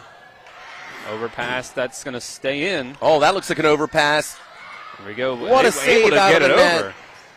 Bajent taken down after the overpass. And the varsity team erupts off the bench. You have to wonder, these are the types of situations, maybe it helps the team to get fired up. Got to just keep digging. Every point is a match point. The left hand again. Set this one up to the left side. Oh, that's a tough one there for the Eagles. They'll go to Bajent in the middle again. And it's another kill for DM Bajent. Hedgesville just has no answer for her. This match might never end. It's a big-time comeback. 20-24. There's still some and points it hits to go. The ceiling. Oh, man. Hedgesville was at least able to recover from that and put it over. They'll go to Bajent again. It's an overpass. Let's see who Martinsburg gets the free ball. It's a good pass, good swing. Tapped up. It's another Hedgesville free ball. Middle again. Bajent meets him at the top, and again, Bajent gets the point. Hedgesville calls timeout. Timeout, Eagles. 24-21. There's just an incredulous look among many of the Hedgesville fans here. Thousands of people packed into this gym just in shock by what is unfolding. 21-24. So a miraculous comeback might be on the way after the first freshman set went 25-19. Right, and keep in mind, this is sudden death. Martinsburg makes one mistake, and it's the match. Incredible run here serving. So much pressure on the line. So here we go. 3 more points to tie it back up. And a good serve, not a great pass. All kinds of trouble. And that's going to be another point for Martinsburg. That's 4 hits, yes. Yeah. 22-24. 2 points away from tying this up at 24 and making it a win by 2 situation. So we thought we were close to the end here. 22-24. Got to put the serve in play. The pressure just mounts. And it's a good serve. Deep 5. Good pass, good set. It's tight. Got to use it. It's to Badgett. It's a good swing. It's a kill. It's a kill at 23-24. You've got to be kidding me. This takes me back to like 1992. Christian Leitner with the shot heard round the world. The clutch gene runs in the family, Jim. It's unbelievable. 1 point game. We'll send another one. Oh, and it was a deep serve. I don't know if that would have been in. Free ball. Transition issue. An overpass. There's one. They save it, though. Nope. Badgett goes under the net. Oh, please tell me she's not hurt. Nope. Disappointed, if nothing else. Almost coming back all the way to 24-24. But it ends up being a victory in the freshman matchup for the Eagles. They're going to tear down the net now on the freshman side of things so they can set up. But it was a thriller. Martinsburg had no quit in their game tonight. And we have to see, will that emotion hold on for 20 minutes? Because as soon as this net's been exchanged, they're going to start that clock. 20 minutes, and then we're going to see the varsity, the juggernauts, battle right here in Martinsburg's gymnasium. Hedgesville on the road at Martinsburg, coming off a 3-set thriller, the decisive set. 25-23 as Hedgesville prevails. A remarkable comeback by the Martinsburg Bulldogs. Just a ton of energy. Hats off to both of those teams that never quit, just kept fighting to the end. We'll take 3 minutes for a break here, and when we come back, we'll see. Hopefully they have started up a 20-minute timer to get things going for the varsity game between Martinsburg and Hedgesville. So we'll take 3 minutes. You're watching EPAC Volleyball on TV 10 and WRNR TV on YouTube. WVU Medicine is pleased to introduce 6 new providers who've joined our medical staffs at Berkeley Medical Center, Jefferson Medical Center, and University Healthcare Physicians. Dr. Sandeep Kashyap, thoracic surgery. Nurse practitioner Dana Price, interventional radiology. Dr. Jessica Rude, family medicine. Dr. Michael Seam, orthopedics. Dr. Emran Sheikh, orthopedics hand and wrist. And Dr. Alexander Shin, emergency medicine. WVU Medicine, growing to meet the needs of our community. W. Harley Miller Systems understands the need and desire for reliable and affordable smart home solutions. Secure your home with a security system and keep a close eye on your family. Automate your home with a Control4 system and have smart technology work as one. Set daily schedules to control your thermostats. Push a button and set the mood for dinner by dimming lights and playing music, or just sit back and enjoy a movie in your own home theater. Put decades of experience to work for you. Visit us at WHMsystems.com or call 304-350-1931.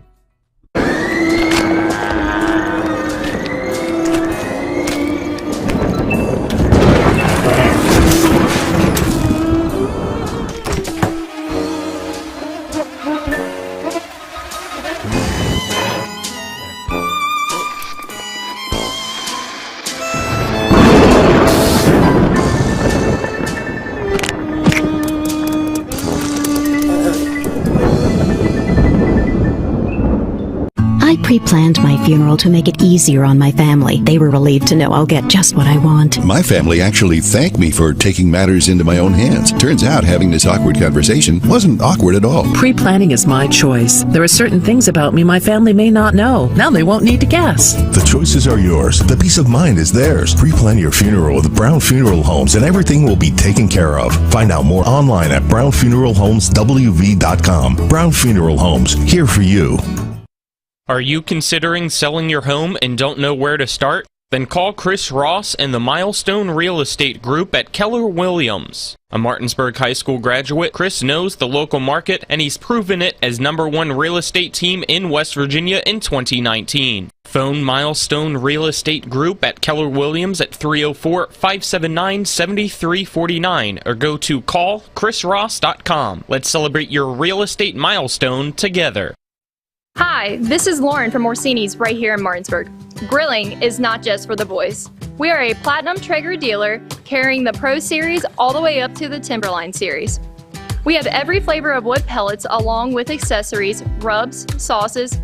Not just Traeger, we carry Utz, Meat Church, Lanes, and Dizzy Pig. We also carry a full line of Yeti products. Orsini's has everything to complete your backyard. Visit us at 360 Hack Wilson Way or at Orsinis.com. Welcome back to the gym of Martinsburg High School. Here's we get ready for the varsity game between the Bulldogs and the Eagles. Dylan Bishop and Jim Klein with you on the call. Spencer Dupuis, our on-site producer.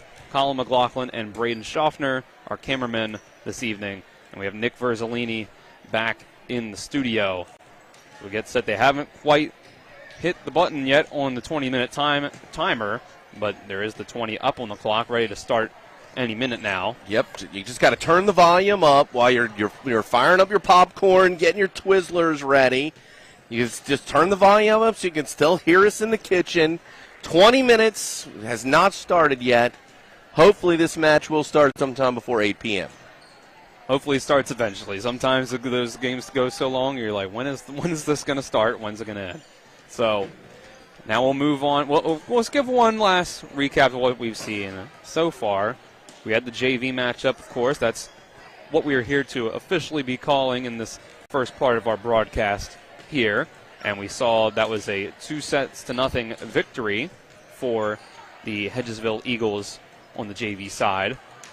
And it was a pretty tightly contested first set. It ended up being 25-19 after a run at the end by Hedgesville. Was able to close things out, and then it was a dominant performance, 25-11 in the second set for the Eagles, as now our 20-minute timer has officially started as a run down the first 10 seconds off of that timer.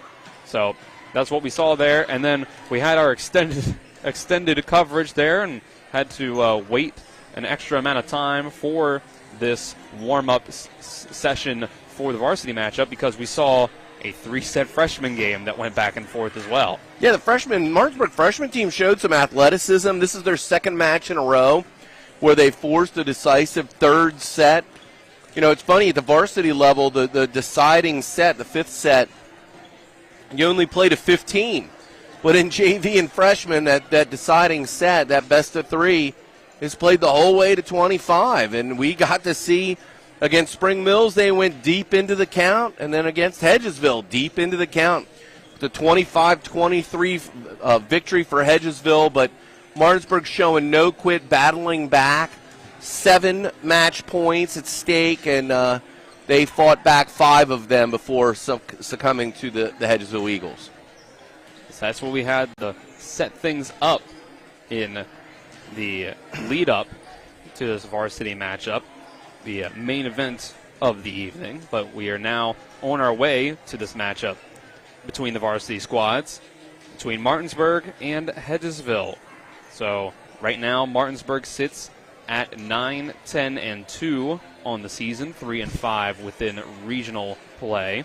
They were 2-8 in their last 10 games before they were able to get 2 wins in their last 2 games.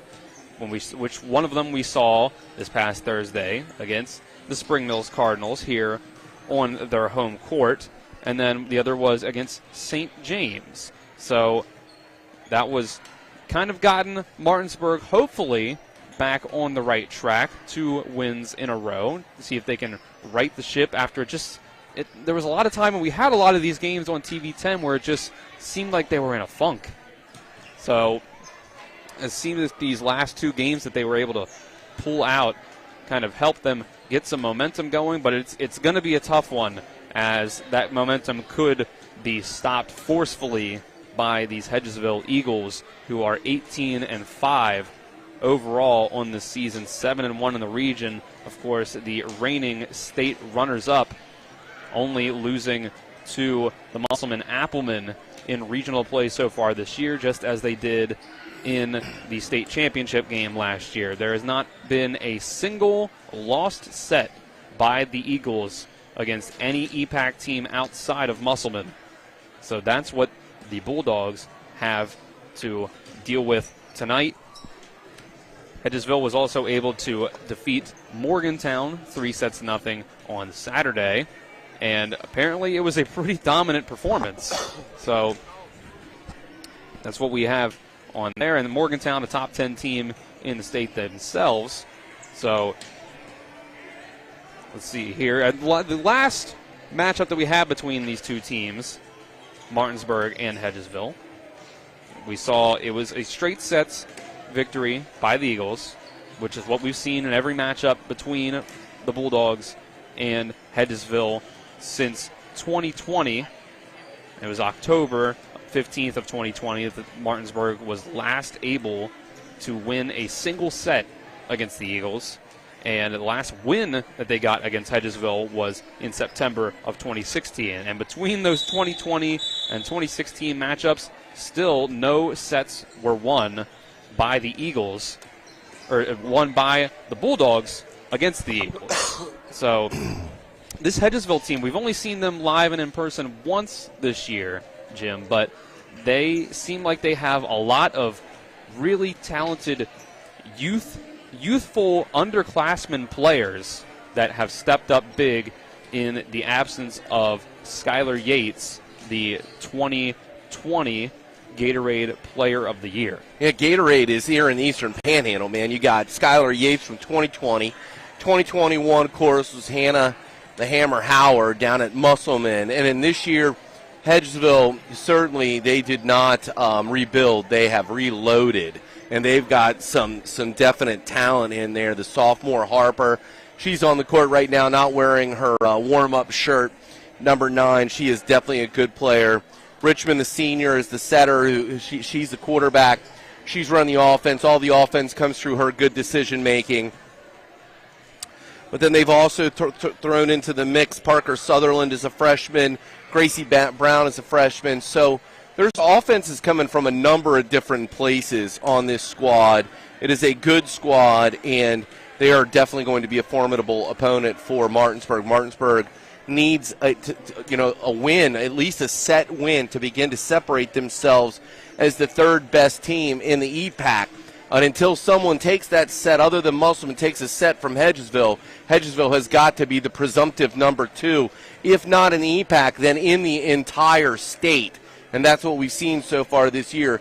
Hedgesville and Musselman are number 1 and number 2 in the state of West Virginia, and that's what we'd like to see this evening. Actually, what we'd like to see this evening is a good match. I'd like to see Martinsburg play their best match of the year.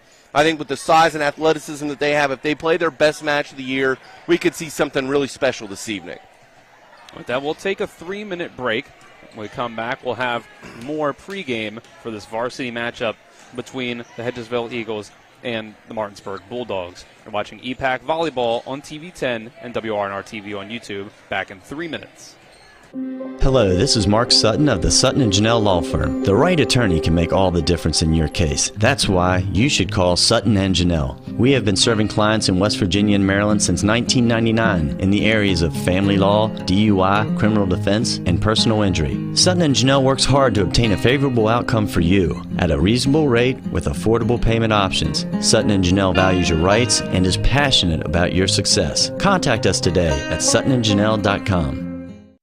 This Friday night, your Martinsburg Bulldogs look to crash the Spring Mills Cardinals homecoming. Bajan drops back the pass, pump fakes, looks deep. He has Hunter wide open. It's caught at the 10, 5, lunging forward towards the end zone. Touchdown, Martinsburg. They now lead 13-10. The double move got them to bite. Tune in at 5:30 p.m. Friday for the pregame show, with kickoff scheduled for 7 p.m. right here on Talk Radio WRNR and TV 10.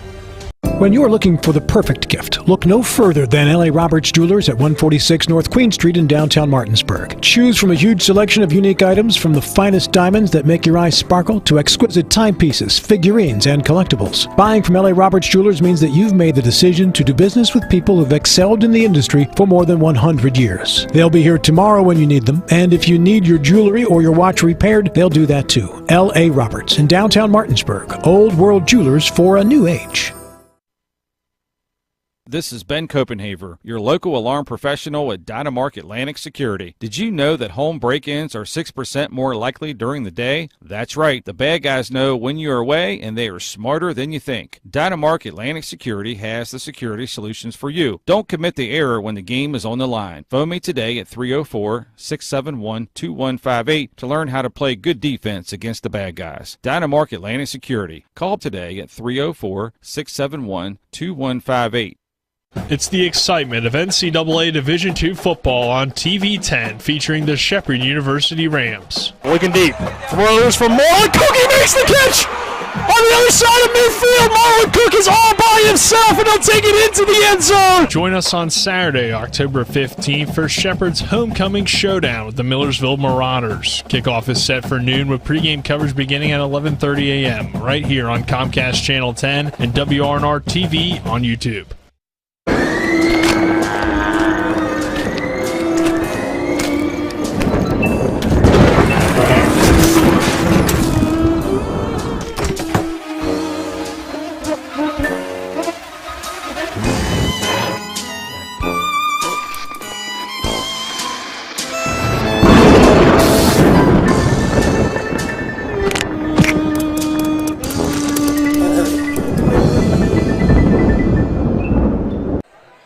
Welcome back to Martinsburg High School here as we continue with pregame for the varsity volleyball matchup between the Martinsburg Bulldogs and the Hedgesville Eagles. Right now we'll continue our pregame coverage with our pregame interviews that we had with both coaches of both Hedgesville and Martinsburg. All right, here with Coach Nelson of the Martinsburg Bulldogs. Coach, your team's been able to get out of some choppy waters with getting 2 straight wins, including this past Thursday against Spring Mills. What have you liked from your team in these past 2 games? They've had some better communication, some more energy than they've had here recently. I think that's helped them out a lot. They've also been able to get some kills, which we've been struggling with a little bit. They've been able to put the ball away a little bit better here recently. You think in those last 2 games over the last few days, if you notice a little bit of a different atmosphere around your team as you've gotten these couple wins, seems like things, getting a little more spirit in the players? I think so. I think that just comes with the getting close to the end of the season. They're not wanting it to end type of thing. They knew they needed a couple wins there, especially against Spring Mills. So I think that was a key factor as well. But yeah, I see it. They seem to be coming together as a group, I think, as well. So that's good. All right, and tonight you're facing the Hedgesville Eagles, team you've had some trouble with in the past. What do you think you need to see from your team tonight to be able to be successful? Yeah, we played them pretty decently the first time we saw them. I think tonight we just need to eliminate some of the mental unforced error mistakes, stay aggressive against this team, and I think we'll do okay. But we definitely have to be good on first contact as always and eliminate unforced errors. All right, Coach Nelson, thank you very much. Thank you. Right here with Coach Whitford of the Hedgesville Eagles. Coach, it seems like this season you've had some impressive flashes from some of the younger players on your team. What has it been like to see that from your team, some of the younger freshmen and sophomores? Yeah, our freshmen have really stepped up this season. Gracie Brown, she's on the outside, and she's phenomenal. We have Alexa Smith in the back row, and then Parker Sutherland and Jayana Ware. Parker's in the middle, and Jay's on the opposite over there. And they really fit in really well. I mean, they're like best friends with the seniors. You would not know that they are freshmen coming into our gym for practice or games or anything like that. They fit in really well. All right, tonight you're coming into the home court of the Martinsburg Bulldogs. What do you think you're going to need to see from your team tonight in order to be successful? We just got to do the same old stuff. We got to serve and pass. We got to be able to kind of get them out of system a little bit. We've been really working on our serve receive the last week, so hopefully we saw Morgantown on Saturday, and I think we received pretty well, so hopefully we keep that up. All right, Coach Whitford, thank you very much. All right, that was Coach Whitford of the Hedgesville Eagles and Coach Nelson of the Martinsburg Bulldogs. So about 7.5 minutes left before this clock winds down. So we got just a little bit more time to talk about these two teams before they actually hit the floor and officially play each other here. Dylan Bishop and Jim Klein with you on the call. So, Jim, when it comes to the strategy for these teams in this game, let's start on the Martinsburg side of things. This is a Hedgesville team that they've not been able to get a lot of success with in recent years. So what do you think that Martinsburg, we need to see from them tonight to try to change up what they've done against Hedgesville? You're 100% correct, at least from Coach Nelson's perspective. What he mentioned were first contact. First contact's important because it sets the play. It determines whether or not you can run your full offense. So if the ball is passed correctly to the setter's base in the front row, then what happens is the setter can make their decisions and run the full complement of offense. If that doesn't happen, what we saw with Martinsburg when they get out of system is they end up making terminating mistakes. So what we saw against Spring Mills, down ball errors, where a person's standing flat-footed trying to overhand ball across the net. You just can't net a ball or hit a ball out as a down ball error. Free ball errors, passing a ball into the net. Conversely, Hedgesville, if Hedgesville gets free balls, they have to make Martinsburg pay. They got to get Martinsburg on their heels so that they're dictating Martinsburg being out of system.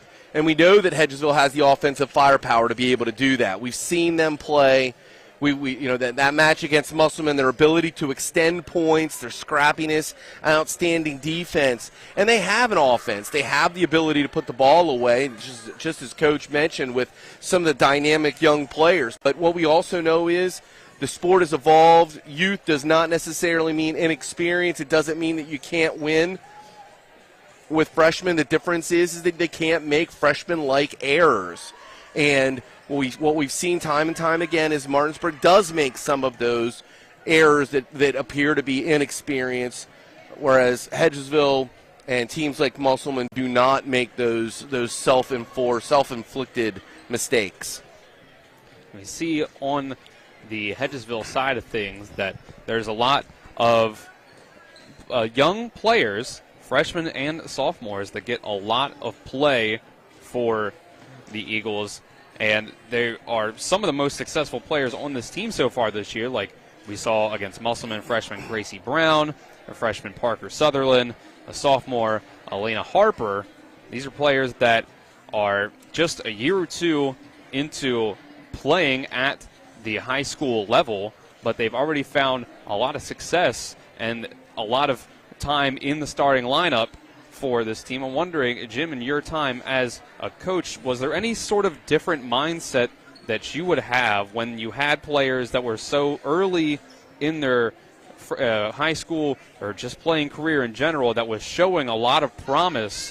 Was there any sort of different kind of mindset where it's like this player has a lot of talent but they're not very experienced? How would you handle players like that where maybe they're prone to make more mistakes even though they might be more talented? Yeah, that's a good. You make a very good point. 1995, I started 2 freshmen. That team went 14-3. We lost the eventual state champion. And the thing is that what we see is, like, when you watch the Seifert girls playing for Martinsburg, freshman and sophomore, they warm up together. In 1995, with the 2 freshmen, I had a senior leader, Alexa Robertson. Our dad coaches at Goretti's boys basketball coach. Alexa Robertson was a floor general, a senior, and a leader. I also had Jamie Stauffer was another senior leader. So what we made sure is that those partnerships and warm-ups and different things like that, we sort of dictated how they warm up. And, you don't see that all the time here. Hedgesville has a senior leader in Paige Richmond. So she has the ability to help get the most when you think about the Sutherlands and Harper, those freshmen and sophomores. If I were the Martinsburg head coach, what I would be doing is I'd have Zittel warming up with a senior. And it might not even be a Bishop warming up with Zittel because they're 2 setters. What I might do is I might look for more leadership. I might put Mosby with Zittel or Fennell with Zittel. And the idea behind that is that then the setter is touching the ball with your more experienced attackers. There's an ability for them to communicate, to talk how they want the ball, to see their footwork, to know, okay, maybe she's a half step slow this evening, so I'm gonna prolong my my outs, my 5s, or whatever they call it in their hitting tree. So there are different opportunities to mix things up so that you can take your freshmen and sophomores and force feed the experience and how you see them work together. And with that, we'll take one more 2-minute break before the end of the warm-up timer. When we come back, we'll get you the starting lineups and we'll get you the rosters for both teams, Hedgesville and Martinsburg. So you watch EPAC Volleyball on TV 10 and WRNR TV on YouTube. We'll be back in 2 minutes. When will I be able to retire? How do I make the most of the money I have? How do I leave a lasting legacy to my loved ones? I'm Philip McCoy, financial advisor with the Mirius Group, a private wealth advisory practice of Ameriprise Financial Services Incorporated. Call us today at 304-263-4343 to help you make the most of your financial future. Our office is located at 1270 Winchester Avenue, Martinsburg, West Virginia. Ameriprise Financial Services Incorporated, member FINRA and SIPC. This is Ben Copenhaver, your local alarm professional at Dynamark Atlantic Security. Did you know that home break-ins are 6% more likely during the day? That's right. The bad guys know when you're away, and they are smarter than you think. Dynamark Atlantic Security has the security solutions for you. Don't commit the error when the game is on the line. Phone me today at 304-671-2158 to learn how to play good defense against the bad guys. Dynamark Atlantic Security. Call today at 304-671-2158. This Friday night, your Martinsburg Bulldogs look to crash the Spring Mills Cardinals homecoming. Bajan drops back the pass, pump fakes, looks deep, yes, Hunter wide open, it's caught at the 10, 5, lunging forward towards the end zone, touchdown Martinsburg. They now lead 13-10, the double move got them to bite. Tune in at 5:30 p.m. Friday for the pregame show with kickoff scheduled for 7 p.m. right here on Talk Radio WRNR and TV 10. It's the excitement of NCAA Division II football on TV 10 featuring the Shepherd University Rams. Looking deep. Throws from Marlon Cook. He makes the catch! On the other side of midfield, Marlon Cook is all by himself and he'll take it into the end zone. Join us on Saturday, October 15th for Shepherd's homecoming showdown with the Millersville Marauders. Kickoff is set for noon with pregame coverage beginning at 11:30 a.m. right here on Comcast Channel 10 and WRNR TV on YouTube. Welcome back to Martinsburg High School here. We get ready for the introductions for the rosters for both teams here, Hedgesville and Martinsburg. We'll get you the lineups for you. Rosters for both sides of the varsity squads here. We'll start off with the visiting Hedgesville Eagles. First off is number 1, the freshman, Alexa Smith. Number 2, Paige Richmond, a senior. Number 3, the sophomore Lexi Winston. Number 4, Parker Sutherland. Number 5, Grace Gum. Number 6, Kylie Hahn. Number 7, Penny Willis. Number 8, Kelsey Van Dyne. Number 9, Elena Harper. Number 10, Layla Shropshire.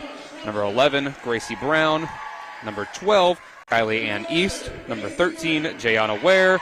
And number 14, Paisley Miller. Then we go on the other side of things for the Martinsburg Bulldogs. Their varsity roster starts off with number 1, Helani Chacon. Number 2, Honey Carter. Number 5, Avery Sifford. Number 6, Addison Sifford. Number 10, Deja Wright. Number 17, Maddie Fischel. Number 18, Amani Fennell. Number 19, Katie Zittel. Number 20, Skylar Bishop. Number 21, Ellie Mosby. Number 22, Amelia Brinkley. Number 23, Madison Henry. Number 27, Addison Strovel. Number 30, Courtney Dick. And number 34, Kiera Rhodes. The teams on Hedgesville side has been completely introduced for the night. Let's see the Bulldogs roster getting introduced in their black uniforms with yellow numbers and pink numbers and pink trim. And then, of course, the Hedgesville Eagles on their side with their gold uniforms as well, gold jerseys, blue shorts. So with that, we're going to go ahead. We'll take one last 2-minute break for the national anthem. When we come back, we will have the varsity matchup between the Martinsburg Bulldogs and the Hedgesville Eagles. You're watching EPAC Volleyball on TV 10 and WRNR TV on YouTube. Back in 2 minutes. This Friday night, your Martinsburg Bulldogs look to crash the Spring Mills Cardinals homecoming. Bajan drops back the pass, pump fakes, looks deep. Yes, Hunter wide open. It's caught at the 10, 5, lunging forward towards the end zone. Touchdown, Martinsburg. They now lead 13-10. The double move got them to bite. Tune in at 5:30 p.m. Friday for the pregame show, with kickoff scheduled for 7 p.m. right here on Talk Radio WRNR and TV 10.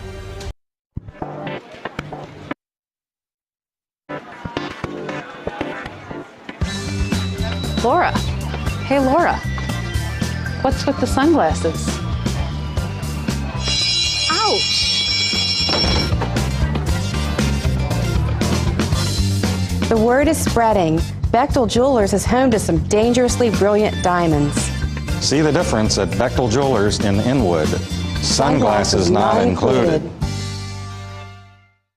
My kids, you know I want the best for you, don't you? We need to have a conversation. End-of-life planning is no one's favorite discussion, but the relief of having everything in place when the hour of need arrives is a gift. Give it to your family. Plan ahead with us. Brown Funeral Homes, a leading provider of cremations, invites you to explore the many flexible options of cremation. From environmental considerations to the benefit of greatly reduced cost, it may be the perfect answer for your family. Online at brownfuneralhomeswv.com. Brown Funeral Homes, here for you.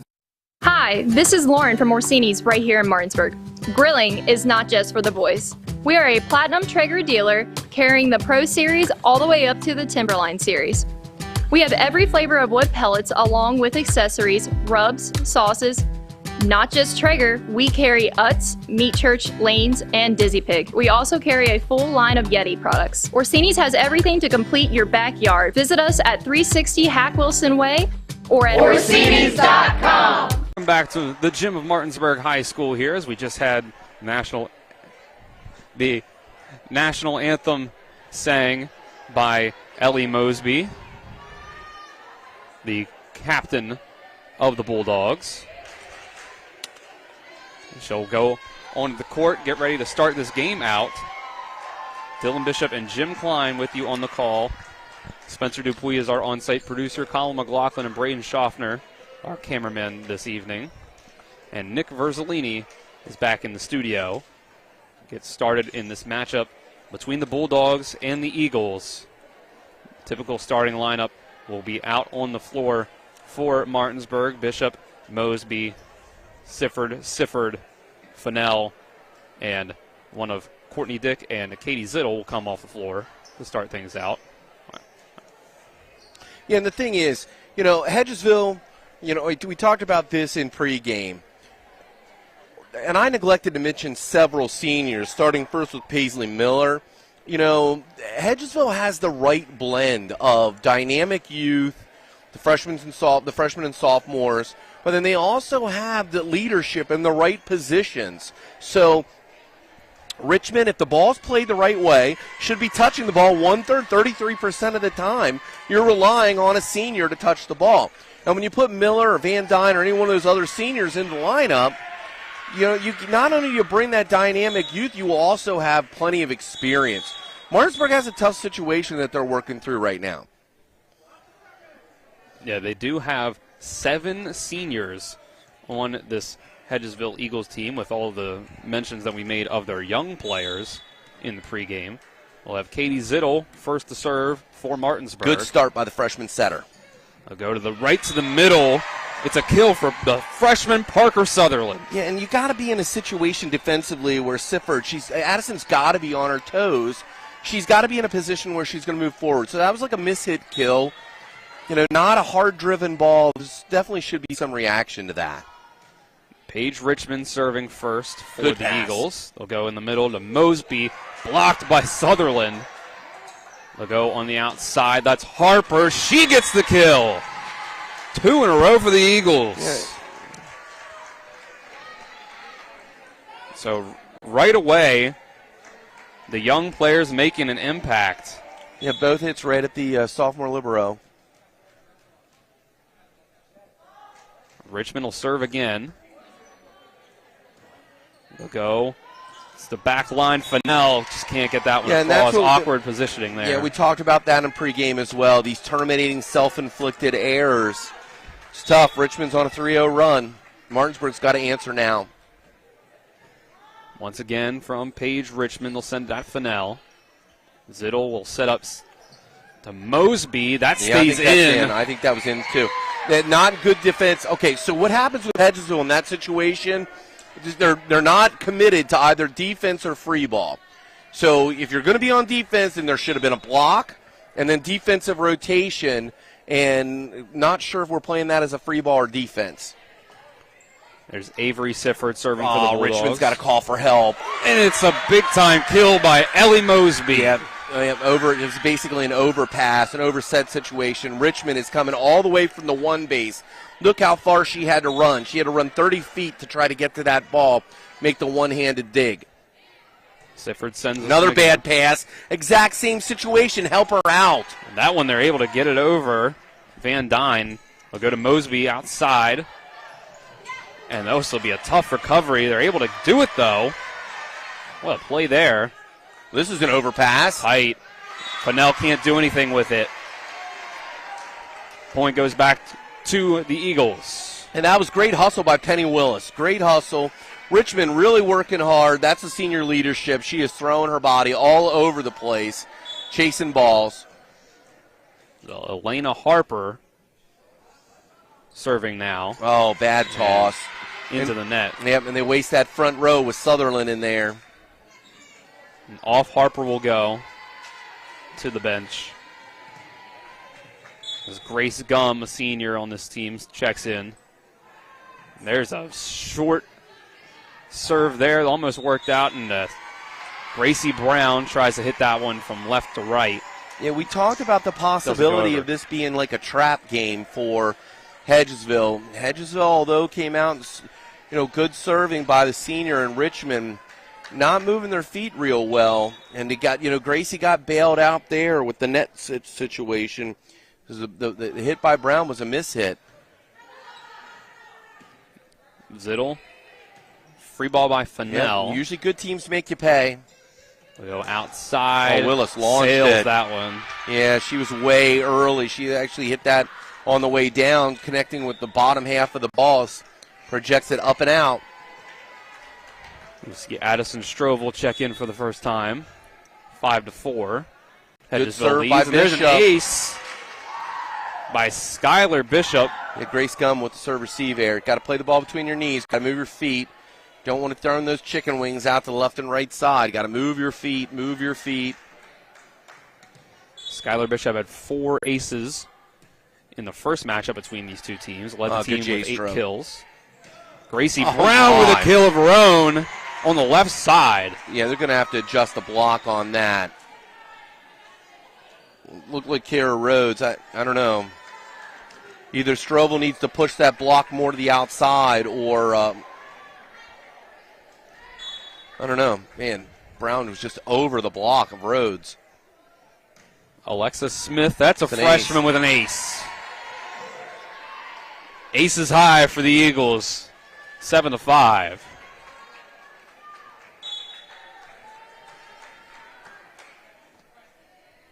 The freshman Smith will go once again. And very flat, good serve. Dick in the middle there. Not able to reach it there was Gracie Brown. Yeah, I'm just surprised. She comes in with one hand extended. Got to read that tip. Got to see that coming. It's Kiera Rhodes, number 34, with that one. So we'll see Imani Fennell. Set up by Richmond. Miller's will a go little early. Good dig by Fennell. Fennell will send the free ball back over. Richmond sets up Brown. Another kill for the freshman Brown. Yeah, they got to figure out where they're setting that block. Something's just not right there. Strobel either needs to slide in closer towards the center of the net and take away angle, force Brown to beat her on the line, or Rhodes is going to have to really reach. Because that's two service errors. Another one. Yeah. These young Hedgesville players making the self-inflicted errors on the serve. Looking good up at the front, though. They'll roll it back over to the Martinsburg side for Courtney Dick to serve. As Hedgesville leads 8-7. Good deep serve. Richmond short. sets up That's Harper. Short. It's a kill for Elena Harper. Yeah, I like that. That's that up-tempo swing outside. We used to call that a shoot.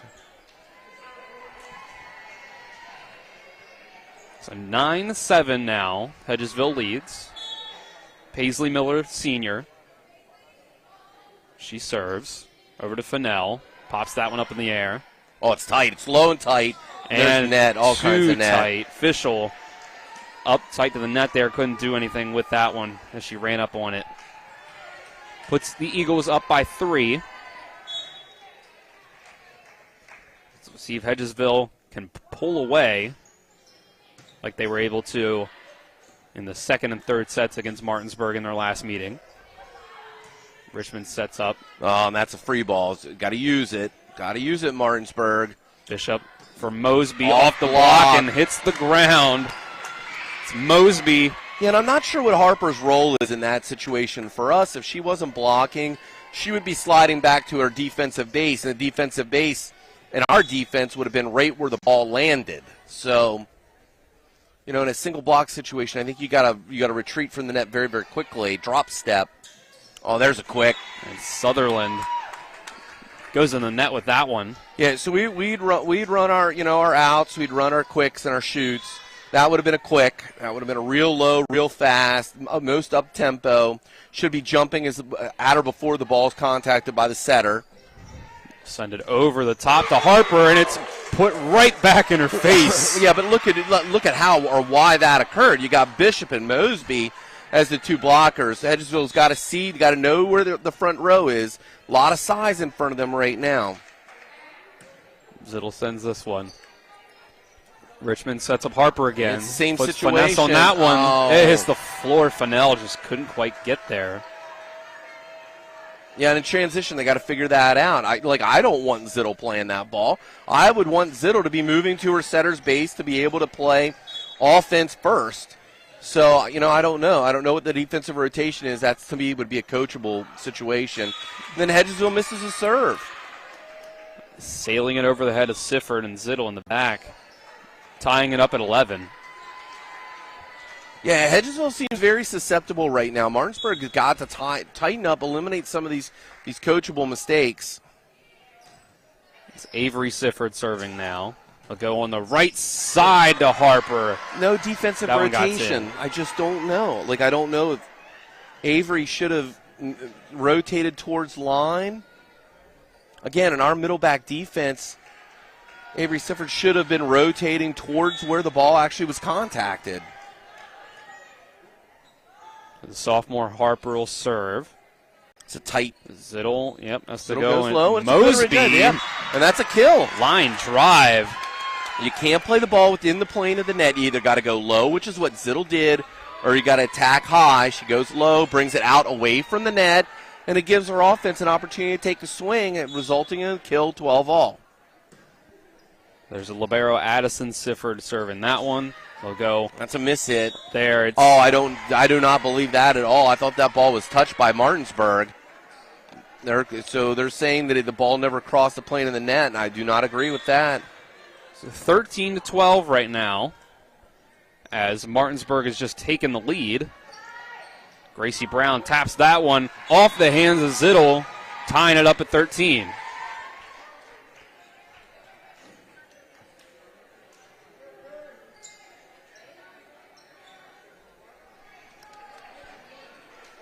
So it'll be Kelsey Van Dyne going back now.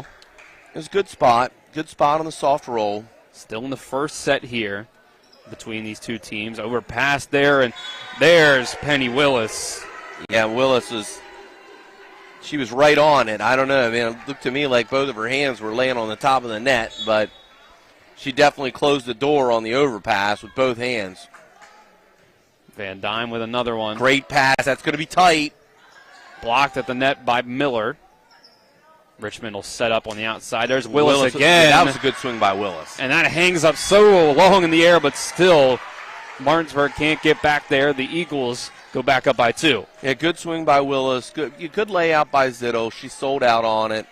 Good effort. Like to see the hustle. There goes the scoreboard again. It should be 15-13. Hedgesville leading. And there's another serve there.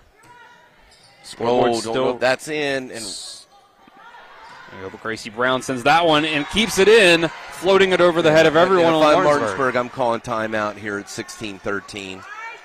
They were tied at 13 all. There's the timeout. And we'll take it with them for 30 seconds. You're watching EPAC Volleyball on TV 10 and WRNR TV on YouTube. It was timeout, 30-second break. Hear from every EPAC coach every week on the Sports Mix this fall. They really showed that they have a lot of grit. They can play with just about anybody. That's the culture that we've been building here at Washington High. Our senior leadership stepped up and says playoffs are bust for us. Pretty much the same thing we've been saying since day one. Stay humble, stay hungry. We've been able to solidify some things. I really think the key for our team is control. They do some things that if we're not ready, they'll be the team that's sitting there at 500 at the end of the night. The Sports Mix, weekdays from 12 to 1 and re-aired from 5 to 6. Welcome back to the Martinsburg Fieldhouse here as the Hedgesville Eagles lead the first set of varsity action 16-13 over the Martinsburg Bulldogs. Yeah, and so in timeouts, what we've learned, over the years, are that you go into a timeout and you can emphasize one, maybe two key points. And for Martinsburg, their defensive rotation, just not sure what's going on there. But again, no defensive rotation, so. The ball appeared to be a lower set and tight.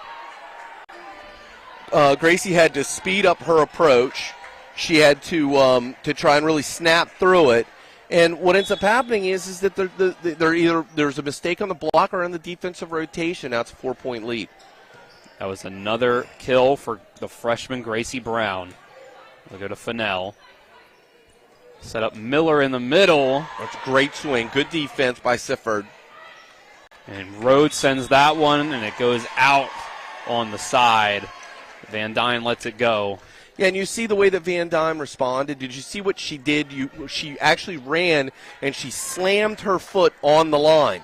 And it's a coaching technique that we use. The kids, if you put your foot on the line, then you know the ball is out.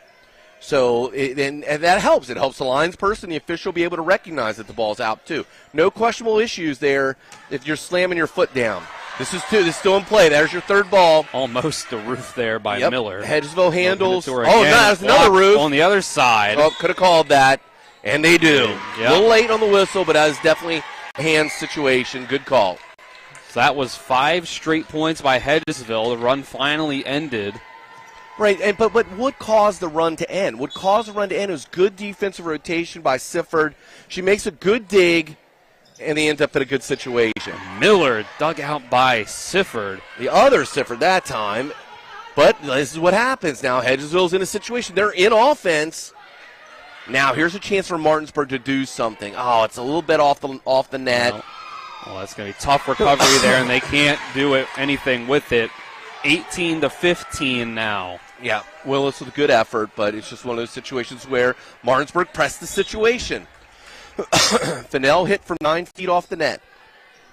Richmond sets up Brown. As Skylar Bishop sends that one all the way up into the rafters. Oh, now a free ball. Got to use it if you're Hedgesville. Good pass. Richmond There's for the set. Miller. Yeah. Sends it home.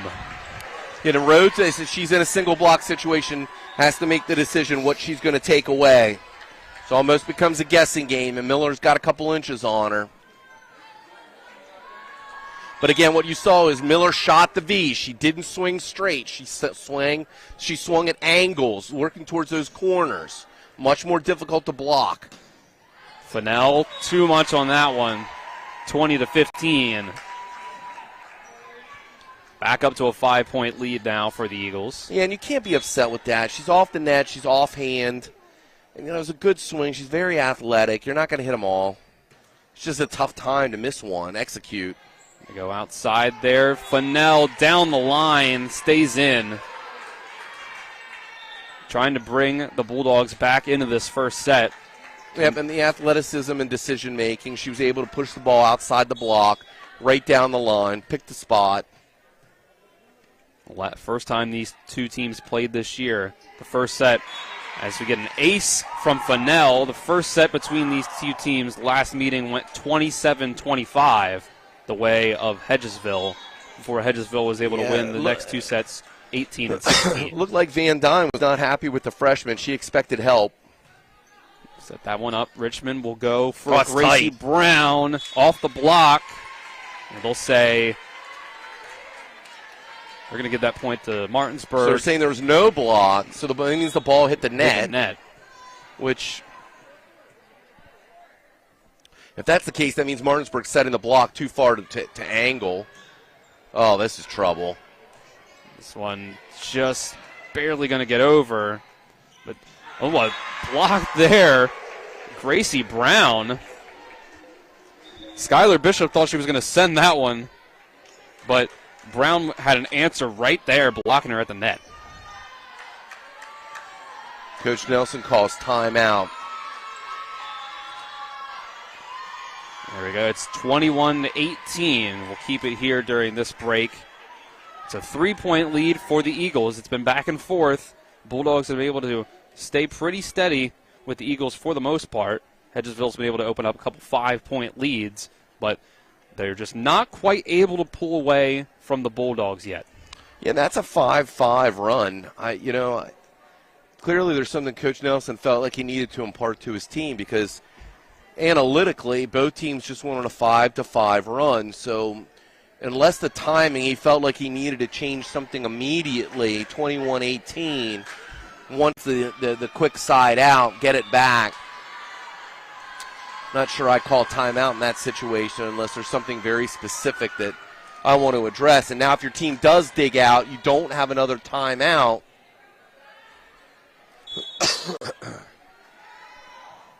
See, Layla Stropshire serve, and that's an ace. Yeah, the worst possible situation that could happen. An ace on Sifford, the sophomore, doesn't move her feet, ends up swinging her arms wildly, ends up in a shank pass. And now it's 4-point lead with 3 points to go. Shropshire will go at it again, sends it to Sifford again. And Bishop has to really run for that one. Fischel sends the down ball. Yeah, Sifford's hands are coming apart on contact. Harper off the block. That's another kill for Elena Harper.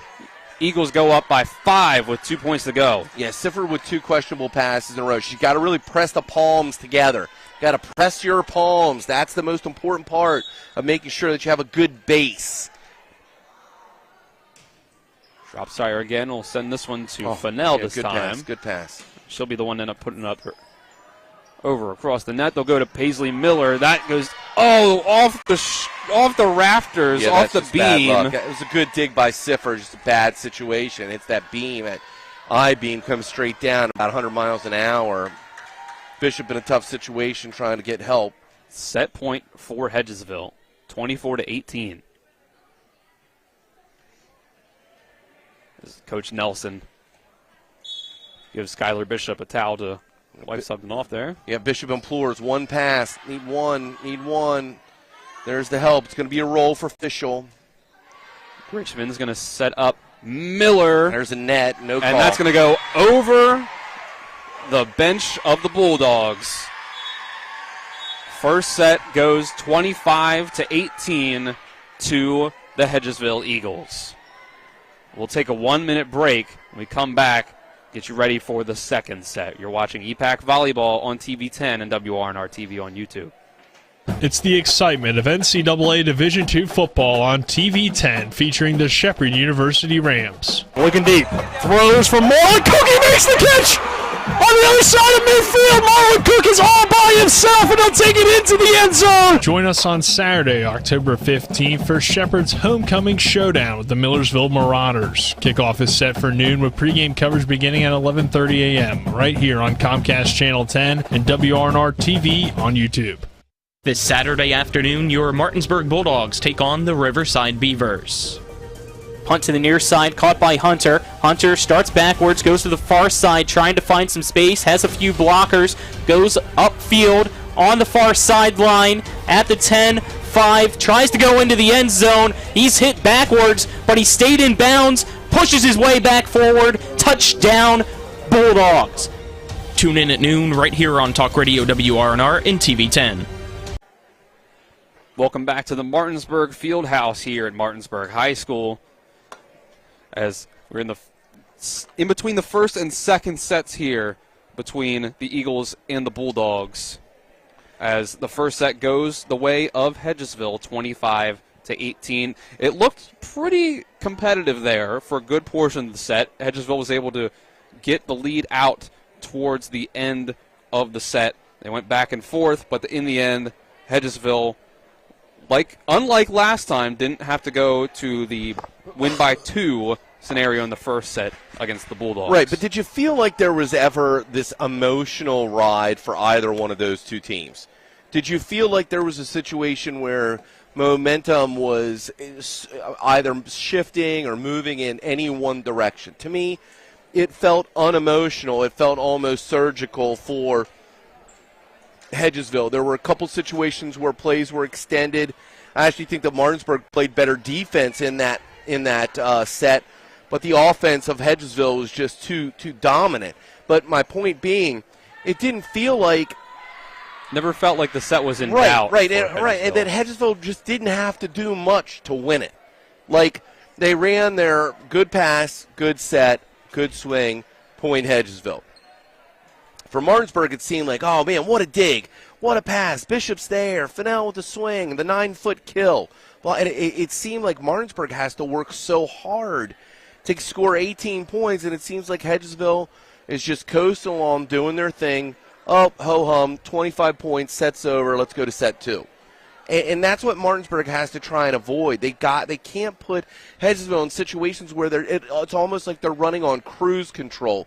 They are up. Good pass, up, good set, there's a kill. Up, good pass, up, good set, up, there's an overpass block, there's a kill. Martinsburg has to be able to set up their offense with a good first contact, pass set, and then get Hedgesville on their heels. They need to do that over and over and over again, and then that's where you'll see momentum develop. And then belief. Did it feel like Martinsburg believed like they had a chance at any point in time once they got down in that set that they could win? You know, at 13-16, I just didn't feel like it. Paige Richmond will start this one off for the Eagles. Good serve, good pass, and there's a good swing. Okay, now Hedgesville, but again, perfect pass, and now they're coming back with the quick, shoot outside, and Harper with the kill. Elena Harper led the team with 10 kills in the previous matchup between these two teams. But you see, Martinsburg didn't play poorly there. It was a good pass, good execution. Bishop with a great swing. Hedgesville just played a little better. And again, another good pass, good serve, good pass. Mosby off block. There's trouble. Now Hedgesville sending a free ball. Martinsburg's got to use this, and the first contact is bad, results in a free ball back. Richmond goes to Sutherland, tries to tap it over to the right side, too much on it. Yeah, they ran a real low shoot there, and Sutherland's just not in a position to be prepared to take a full swing at that, so she has to tip, uses her momentum to push the ball. It runs a little wide. Good serve by Martinsburg. They'll go over to the left side. Penny Willis off the block gets the kill. Got to penetrate, Mosby. Got to penetrate. It's good touch.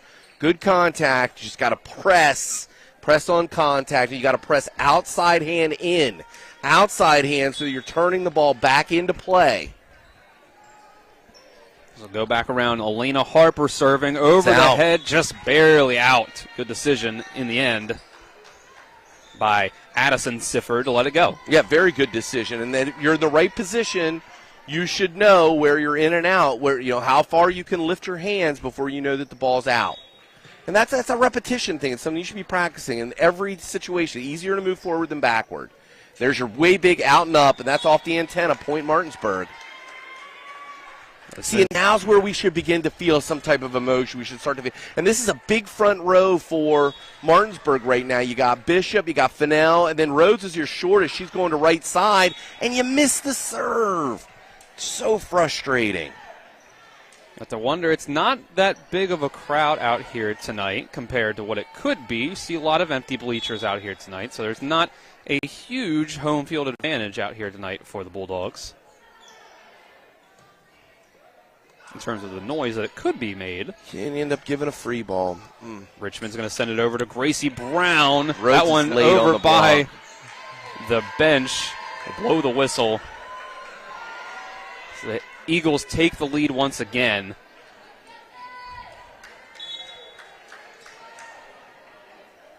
Go to Kelsey Van Dyne on the serve, and that's a missed hit there. That ends up an ace. I just don't, again, she opens up. Got to drop the shoulder if you're going to swing to your arms out to the side. You have to drop the shoulder so that your platform stays square. And if your platform's not square, then you end up with that ricochet off the arms, shank pass. And just like that, Hedgesville's up 2. And now an overpass that results in a kill. Paisley Miller spiking it to the floor. Makes it 6-3. So a big run here, getting the lead back up to 3 for Hedgesville. So what they decide to do is they're going to swing the other way, which means Bishop might be playing first contact. Nope, she doesn't. Zittle comes all the way across, and the pass results in something 15 feet off the net as a free ball. Go to Willis on the side, blocked by Fennell. Yeah, did it get blocked? They're pointing at the floor, and it didn't look to me like the ball crossed the top of the net, but Willis expedited her approach, took a big swing. They pointed at the floor as if it's a block, but it looked to me like it didn't go. Score is now 6-4 Hedgesville. Gracie Brown tries to tap that one over, but she's met there. Yeah, they say that the ball never went. He signaled 4 touches. How is the ball did not go? So he missed the block. Good save by Willis. Good serve by Martinsburg. They need to use this. This is a free ball situation. I got to reach. Now it's going to go over to the side of Hedgesville. 2 hits. Yeah, McStuffins was hanging in the net like a haddock. Addie Strovo, McStuffins look like chicken of the sea. Hedgesville's up 7-5. It's Alexis Smith serving. Smith, the freshman, serves to the sophomore. Go to Fennell. Able to keep it alive is Hedgesville. They go back to Gracie Brown across. They call it out, but it was out. They called it out, but it was in. I agree with you, Jim. I'm looking at the sports doctor. There's no diagnosis for a bad call.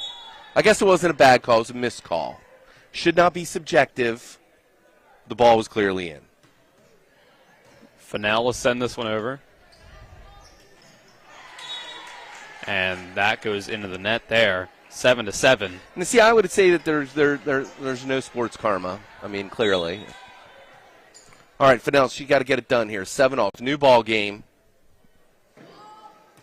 Fennell put this one over to Brown. Yep. They'll go back to Brown off the block. There's Miller. And it's just too many weapons for Hedgesville. Strobel does exactly what she's supposed to do on block. She presses, ball comes down, the ball's dug into the air, and Miller sends it on 2 for the kill. I mean, what more do you want from your senior? Straight down. One of the 7 seniors on this Eagles squad.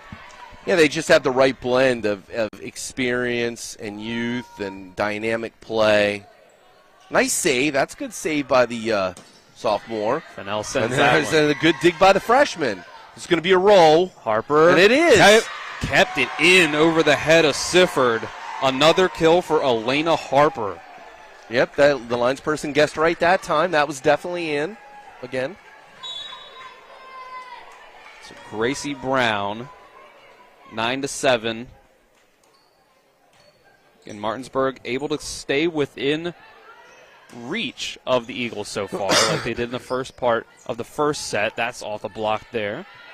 Yeah, Brown's having a good match. It's an official. Oh, that is a roof. That is okay. First off, I'm just going to let that go. Clearly, Miller blocked that back down onto her. That was not a double contact, but that's okay. Point goes to Hedgesville either way. So, statistically, you want the block. You want Miller to get the block. You take away the block if you're saying that the ball never crossed the plane of the net. Yeah. Makes it 10-7. I would have been looking at my stat guy, and she would have got the credit for the block. And there's another one for Harper. Yeah, Martinsburg's got to call a timeout. 11-7.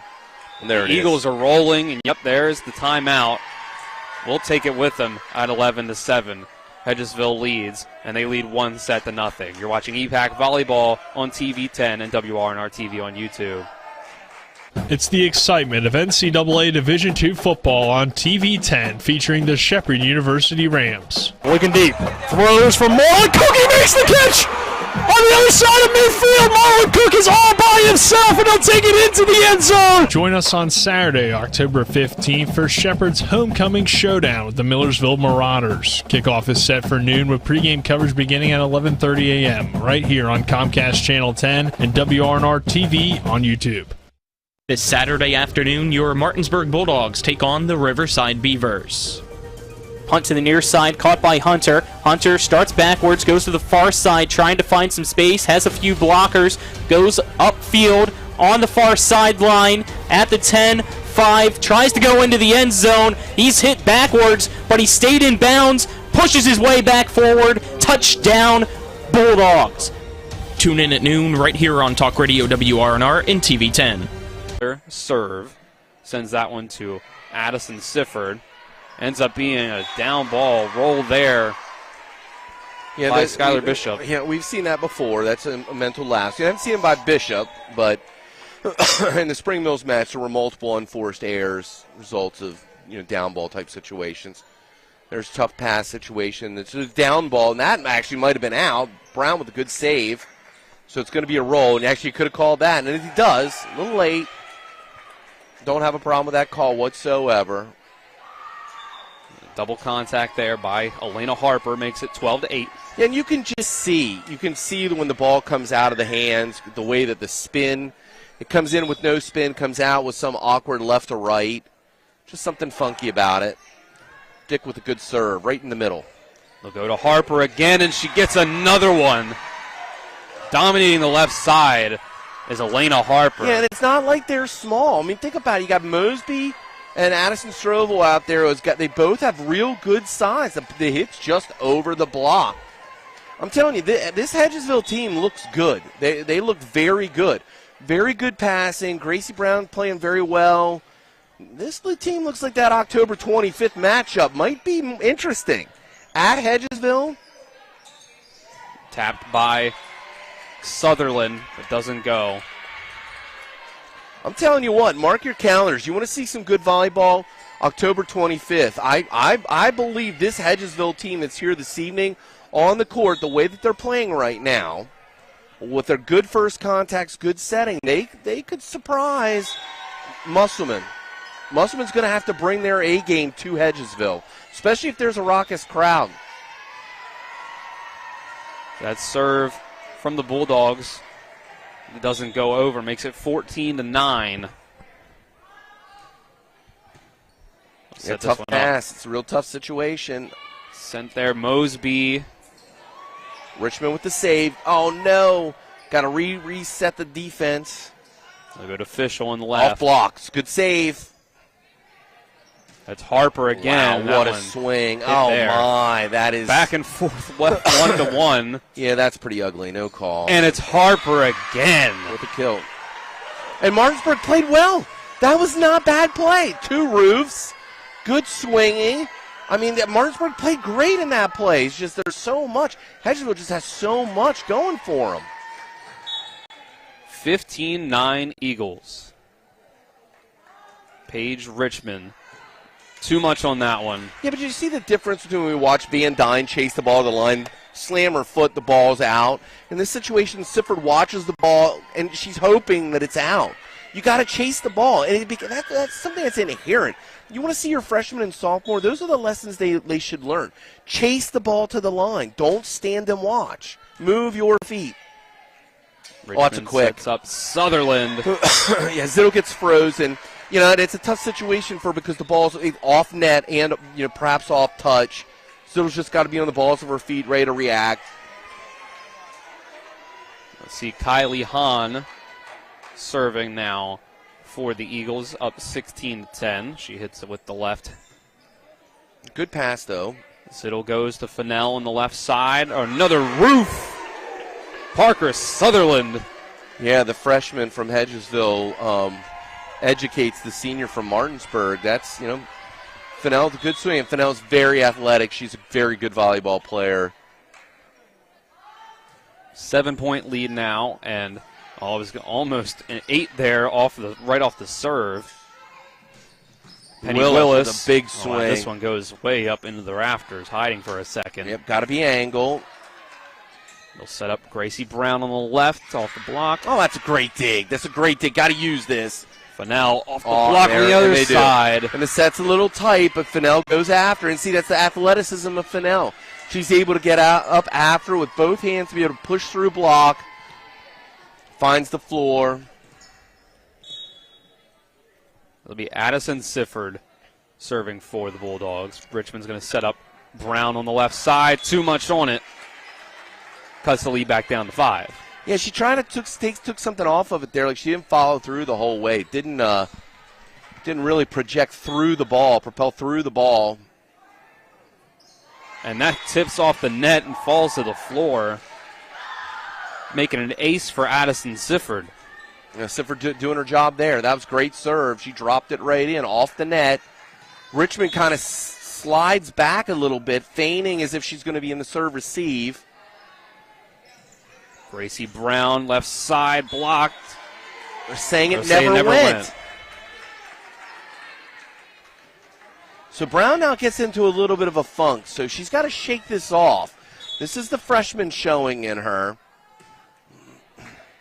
Lead's been cut down to 3, 17-14. That's blocked by Fennell. Yeah, this is a tough lineup situation for some reason for Hedgesville all of a sudden. Blocked again, but off the touch and out on the side of the Eagles. It's 5 straight for the Bulldogs. Well, and see, Richmond ends up in a real tough situation there because Brown now on the outside's in a bit of a hitting funk. So now she's have to set back, and both the hitters are side by side. Gracie Brown, soft touch. There's the recovery from the freshman. Hedgesville back up by 3.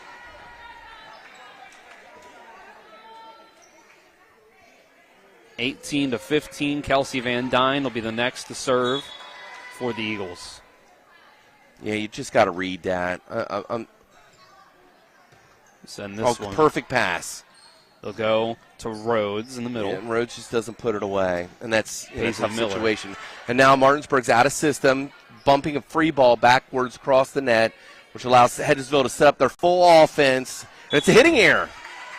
Wow, out on the side there by Brown. Yeah, so this is a situation where, and this is where Hedgesville at Musselman couldn't figure out how to get out of it. When one hitter gets let down a little bit and Brown got a little case of the yips. Richmond in the middle for Paisley Miller again, off the hands of Skylar Bishop. Yeah, it helps to have your big senior come in and be in a position to get you a kill right there when Gracie Brown's struggling a little bit. Now, this is the front row in the 5-1 where Richmond now, and as we saw this against Musselman, now Richmond's going to be at the 2 setting up at offhand situation, so she's got 2 hitters, only has 2 hitters in the front row. And she's small. Over pass, hit in the floor. Paige Richmond. Yeah, it's not a good day when your setter gets a kill. That's a timeout for Martinsburg, 16-20. There you go, 20-16. The Hedgesville Eagles lead the Martinsburg Bulldogs here in the second set. Already leading 1-0. We'll keep it here in the timeout. We're here with you, EPAC Volleyball on TV 10, WRNR TV on YouTube. It's Dylan Bishop and Jim Klein with you on the call. Well, it's exactly what Coach Nelson said. First contacts have to be better. And what you see is an overpass that results in a kill by your setter. The smallest player in your front row is Paige Richmond, the senior, the savvy senior, in the right place at the right time to easily put away an overpass. Like, there's just no excuse for the passing of Martinsburg. Overpass situation, just can't do that and expect to have a chance to beat a team like Hedgesville. I'm not even talking about beating a team like Hedgesville. I'm talking about stealing a set. You know, stealing a set when you're only down 4. They were down 11-7. Now they're down 20-16. It's a 9-9 run. And yet Hedgesville somehow ends up pulling away. Alexa Smith into the net. And the freshman there, she lets, that's a letdown. We talked in the past. Timeout work. You have 3 times that you cannot miss your serve. After a timeout, first serve, and set or match point. And that right off a timeout. You cannot. It's a situational activity you practice every day. Richmond's going to set up for Brown again. Yeah, Brown was showing a little more confidence that time. It was a good swing. She might get another chance. Nope, they come back to Paisley Miller. Miller off the hands of Sifford. Laser beam. Yeah, and if I had my JV coach here, I would be talking to Brinkley right now. Remember we talked about Brinkley hitting straight? Miller's putting on a clinic. She does not swing straight. She shoots the V. The ball comes off her hand either a little bit to the right, a little bit to the left. She does not hit straight. It gets a kill every time. It's an overpass. The base came apart. Oh, Sifford's hands came apart. You saw it. You saw her hands come apart. And Coach Nelson simulates a serve receive, locking those hands together, pressing. We saw Hedgesville quarterback Jackson Ruess running on the court to grab that ball and throw it back to Gracie Brown. Of course, the pass was accurate. Imani Fennell with that one into the corner there. That's another point for Martinsburg and another kill for Fennell. So Martinsburg cuts the lead back down to 4. Again, they've kept both of these sets within striking distance for most of the sets. Harper, big hit there off the hands of Courtney Dick. 5-point lead and only 2 points away from taking the set. And they'll go to Paisley Miller, another senior. They'll go to Fennell, and it's an ace. Set point. Another one, a 6-point lead at set point for Hedgesville, trying to make it 2-0.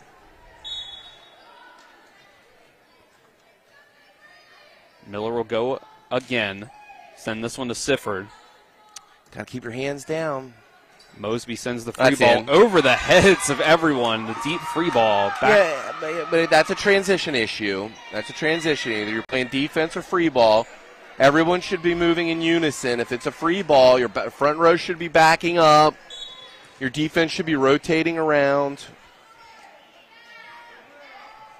Zittel sends this one It's in. Van Dyne lets it go. Ends up an ace for Katie Zittel. I thought it got the back half of the line. I did not have a problem with that. I think you're right. That makes it 24-20. And sometimes you just got to clap and roll the ball back, say it was a good serve. You served better than me. And I don't think that one was in. That's a hit towards the back there.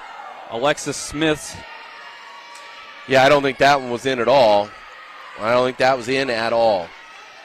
If you got to take a step back and your hands raise above your hips, technically you should be in a position where that's out. 24-21. Richmond sets up Harper. Oh, that's a roofed. They keep it alive. Dumped over by Richmond. Ball's barely. Well, they're saying that was a pancake, and I don't know. I'm not ready to whip out the Aunt Jemima just yet. Yeah, off the block. And there it is. That one. And he's calling it off the antenna. Martinsburg gets the point. Even the scorekeeper on the scoreboard put that one up on for Hedgesville at first, as it currently reached 25-21, but it's 24-22. Well, the panic on the face of the scorekeeper, the poor kid. We'll send this one. And there's a heading mistake. Into the net it goes. I believe now the score should be 23-24. I think you're right. 24-23. All right, so Martinsburg is serving with 23 to Hedgesville's 24. So regardless of what your score shows on TV, Martinsburg is serving with 23. Hedgesville has 24. This is still a set point for Hedgesville. We'll send it. Oh, they got to send a free ball. Bishop off the block. Tied up. 24 apiece. Skylar Bishop, timeout, Hedgesville. And now it's win by 2 in set number 2. Yeah, I feel like Coach just sat on the timeouts thinking a team's going to we're going to get it back, we're going to get it back, we're going to get it back, and then they didn't. And I don't know if that's maybe a little tiny bit of complacency, or, then again, this could be a life lesson. Teaching the kids, you got to dig yourselves out of it. You know what you need to do. You need to make a good first contact. And she let him play. So we're tied up.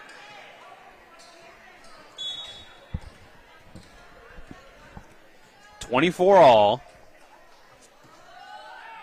And that one out. Just barely. Just a bit outside.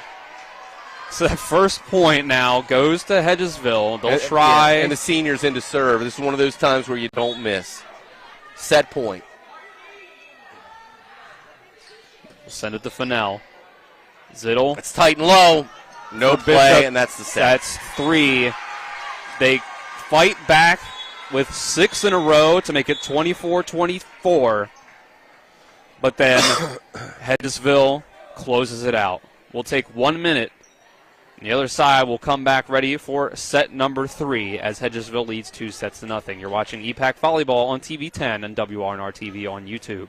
Hear from every EPAC coach every week on the Sports Mix this fall. They really showed that they have a lot of grit. They can play with just about anybody. That's the culture that we've been building here at Washington High. Our senior leadership stepped up and says playoffs are bust for us. Pretty much the same thing we've been saying since day one. Stay humble, stay hungry. Been able to solidify some things. I really think the key for our team is the control. They do some things that if we're not ready, they'll be the team that's sitting there at 500 at the end of the night. The Sports Mix, weekdays from 12 to 1 and re-aired from 5 to 6.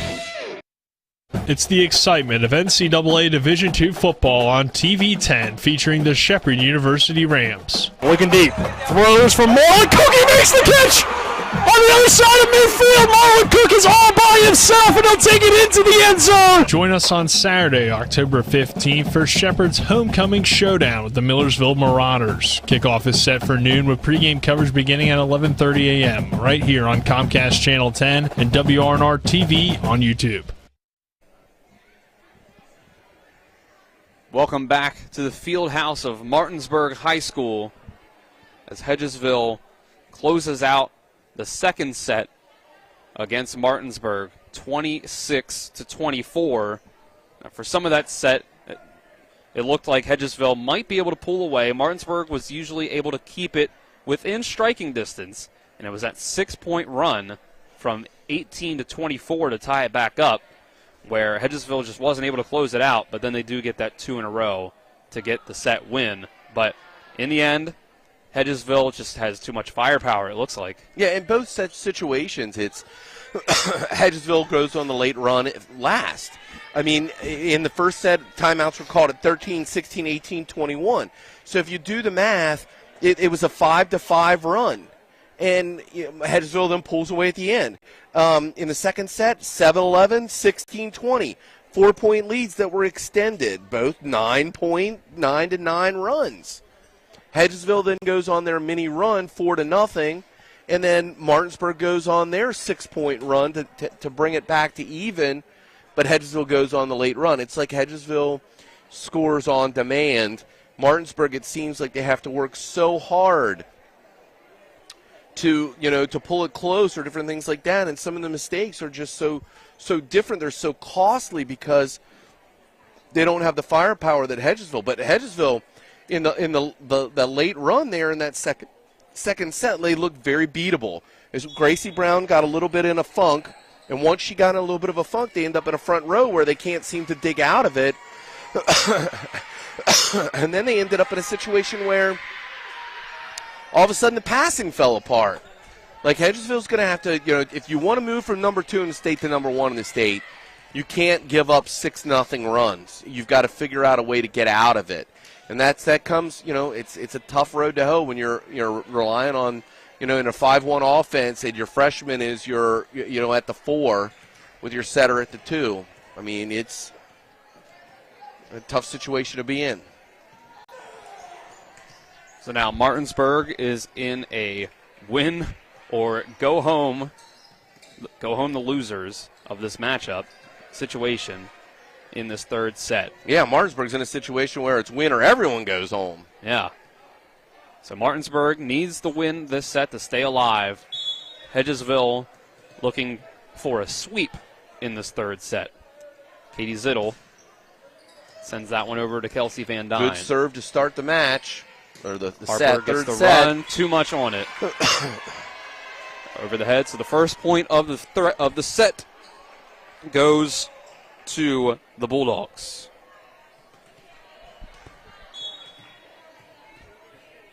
And Zittel will get another serve. She'll send that one at Alexis Smith. They'll go back to Harper. This time it's over to Fennell. Free ball by Mosby. Good deep free ball, though, towards that corner. Sutherland off the block. Martinsburg keeps it alive. The finesse touch by Skylar Bishop makes it 2-0 Bulldogs. If she finds that soft spot. Again, the last time Martinsburg took a set off of the Eagles was October of 2020. As this one hits in, it's another kill for the sophomore Elena Harper. Last 3 matchups between Martinsburg and Hedgesville have gone straight sets for the Eagles. And the last time the Bulldogs pulled out a win was a 5-set victory in 2016.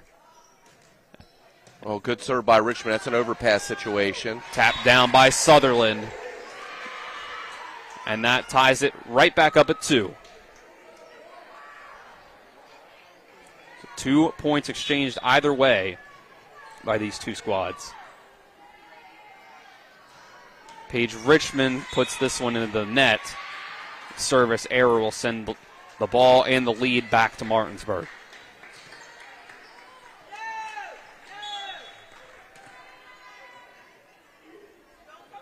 Avery Sifford puts this one in play. Up the go. Down ball. Down ball. And that's just out from Penny Willis. So Martinsburg leads 4-2. Oh, lackluster start. Somebody needs to do something to get some kind of emotion going here. Either way. Richmond will set up Willis again. Taps it off the hands of Zittel and into the back. Falling to the ground for a point. So the Eagles now 4-3 they trail. Yeah, I don't know what Coach Nelson was upset about. He was definitely voicing some displeasure towards the head official, but I don't know what I didn't identify what the problem was. Down ball issue. Sutherland tap. Oh, great job there to wait a little bit until the line jumped up in the air and then sent it over their heads. I just don't know where the defensive bases should be. How on earth is there not someone at the 5 to cover that? Another overpass. Bishop was under the net, no call. We'll set this one up for Brown. Never went over. Yeah, never went. Brown she has not gotten over this that happened midway through the second set. We saw Jayana Ware just a few points ago check in on the Eagle side, a freshman that we saw in the JV game. Richmond sets up for Brown. Finesse, able to get it overpassed, and then second time's the charm for Gracie Brown. Yeah, that was just too easy. The ball's right on top of the net. She runs the roll to start, gets Martinsburg out of system, then the overpass, she has the opportunity to put it away. Van Dyne goes with this one. Sifford will set up. Martinsburg just serve receive. First touch ends up in a free ball, and then this is what you get, and that's double contact. Yeah, actually calls a lift, prolonged contact. Skylar Bishop on that one, giving the lead back over to Hedgesville. See if Martinsburg can get it back, or at least tie it back up. I mean, good pass by Zittle. Richmond for Ware off the block. There. Brown's going to set up Ware again. This is, wow. Fennell. Yep, no approach. Didn't have the ability to take an approach there. Everybody was so far out of system. That's off block. That is a good save. And then good try. Too far over towards the official. Right, but see, just like that, Hedgesville's up too. Like, it just seems like Martinsburg's working so hard. Just got to calm down, settle down. Got a cushion. Off net. Tap off the net. That's an ace for Kelsey Van Dyne, who had 5 of those aces in the first matchup between these two. So Hedgesville back to a 3-point lead. We'll see what they can do. They can extend it back out, or if there's a missed hit there by Sifford. That's your libero. That's just a tough situation. There's a timeout. Makes it 9-5. We'll take that timeout with them for 30 seconds. You're watching EPAC Volleyball on TV 10 and WRNR TV on YouTube.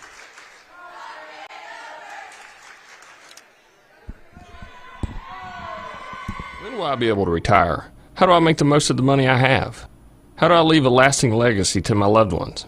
I'm Philip McCoy, financial advisor with the Mirius Group, a private wealth advisory practice of Ameriprise Financial Services Incorporated. Call us today at 304-263-4343 to help you make the most of your financial future. Our office is located at 1270 Winchester Avenue, Martinsburg, West Virginia. Ameriprise Financial Services Incorporated, member FINRA and SIPC. The action between the Hedgesville Eagles and the Martinsburg Bulldogs. Hedgesville 1 set away from the win, leading 2-0. Yeah, and I'm not certain why. Why wouldn't you go to Honey Carter? Why wouldn't you go to one of your other defensive players and give them a chance just to do something different to break some of the momentum?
Welcome back here at Martinsburg Fieldhouse. It's 13-9, and make it 14-9. The Eagles now lead. Apologize for technical difficulties. We set you back. It's still 2-0. Hedgesville over Martinsburg. It's 14-9 here in the third set as the Eagles try to close this one out. Dylan Bishop and Jim Klein with you on the call. Whoa. There's an overpass there. Richmond will send that one. Martinsburg still keeping it alive. Richmond goes over to Harper. Off the hands of Fischel. One more kill in the books for the sophomore Elena Harper. Was one of the leaders in kills on this team last year as a freshman. And now she's taken over the number one spot as a sophomore. And there's an ace for Paisley Miller, the senior, making it 16-9. So a 7-point lead. Hedgesville's opened up.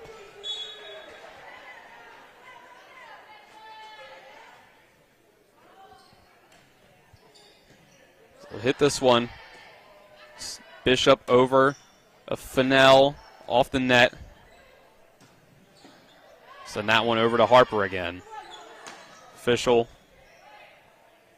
sat that one. Parker Sutherland in the middle. Both teams go back and forth. Fischel again and just lands right in the middle of everybody. Yeah, Miller kind of knew that was hers. Kind of a sardonic grin. 16-10 now. Katie Zittel serving once again for the Bulldogs. We'll go over to Harper. Blocked. Off block, but a great dig by Smith. She'll go again. Fischel reaches in, makes a dig. Mosby on the outside, off the block, and out. Point for the Dogs. Good lineup over there with the big block. Mosby just powering through it. Sutherland and Harper making the attempt to reject the kill attempt by Mosby, but she finds floor. Out. This one goes 17-11. Back up to 6 goes the lead for the Eagles. Ayana Ware will check back in. Yeah, Ware comes back in, see where she's going to go, on or off. Is she going to stay at the 4 or is she going to come to right side? A serving mistake by the senior.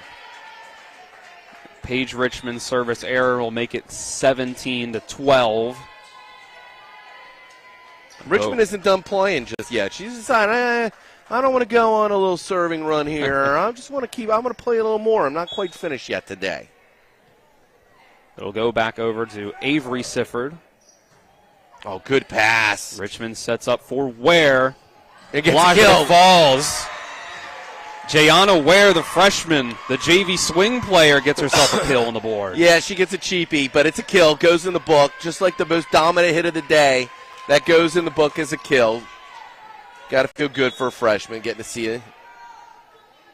Getting that opportunity, get her name in the book. 18-12. Kylie Hahn serving there for the Eagles. Off the block, Fennell. It's Fennell. Yeah, she goes right through him. But boy, what a pair there. You got two freshmen, Sutherland and Ware. Can't be too unhappy with that. Fennell, the experience, tooled them, but Richmond for Brown sends it home. Yeah, Rhodes just has no answer for Brown. Rhodes just because she's got you got to work on leaping ability or something there. There's just nothing you can do. And Brown knows it too. She's just going to keep going over top of her. 19-13, Van Dyne serving, and that's an ace. Kelsey Van Dyne. Yeah. Open and lead back up to 7. Yeah, there's a little bit of an injury there, I think. So it's a 7-point lead for the Eagles with 5 points to go to win the match. Just get a bit of stoppage in play here. Why? See Coach Whitford talking to someone in the stands.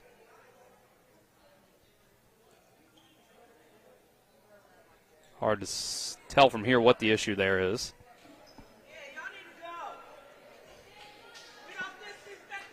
Well, it looks like a fan ejection here from the looks of it. Or if not a full-on ejection, might have been told to leave. What? That's what it seems. What am I missing here? Well, it seems like this... it's hard to tell for certain as this point hits the ground here. It's a point for Hedgesville. Yeah, never in my life. I mean, I've been in. When you think about that Musselman Hedgesville match we saw a couple weeks ago in the Musselman gym, they were, I just don't understand. Well, I think that was the athletic director telling the football players to calm down. Yeah, but I don't understand. They paid their money to get in just like everybody else. They're not saying, I didn't hear anything disrespectful being said. I'm just saying, like, maybe I missed something. Perhaps we couldn't hear it. That's as true. We get a timeout. That's true. My focus is on the 30-by-30 square. If I'm coach, I'm official, my focus is on the safety of players and what's occurring in the 30-by-60 box. That's all I care about. Safety and the 30-by-60. Sticks and stones may break my bones, but words will never hurt me. I don't know. That's just the way I look at it, man. 22-13 now.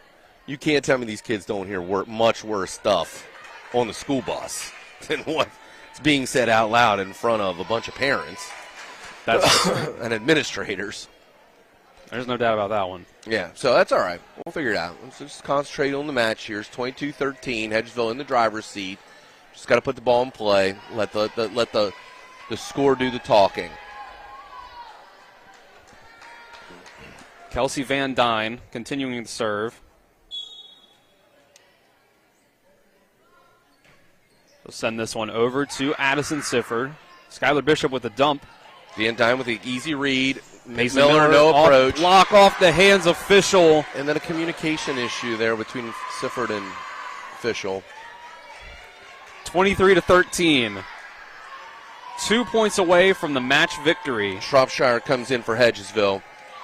Gracie Brown, the freshman, comes to the bench. Do not believe Martinsburg's going to use their last timeout. Of course, that don't need to. There's a service error. How about that one? I do believe Martinsburg has one timeout left. It's 14-23. Martinsburg on serve, down 9. Skylar Bishop. Paige Richmond will set up Shropshire on the side with there. Yeah, a little bit of a punch. Soft roll. Oh, my goodness. You don't want a backwards bump when Fennell's coming forward. And Paisley Miller, that one stays in the back, and now it's match point. Yeah, match point. I don't know. I had an obstructed view. I couldn't tell if that was in or not.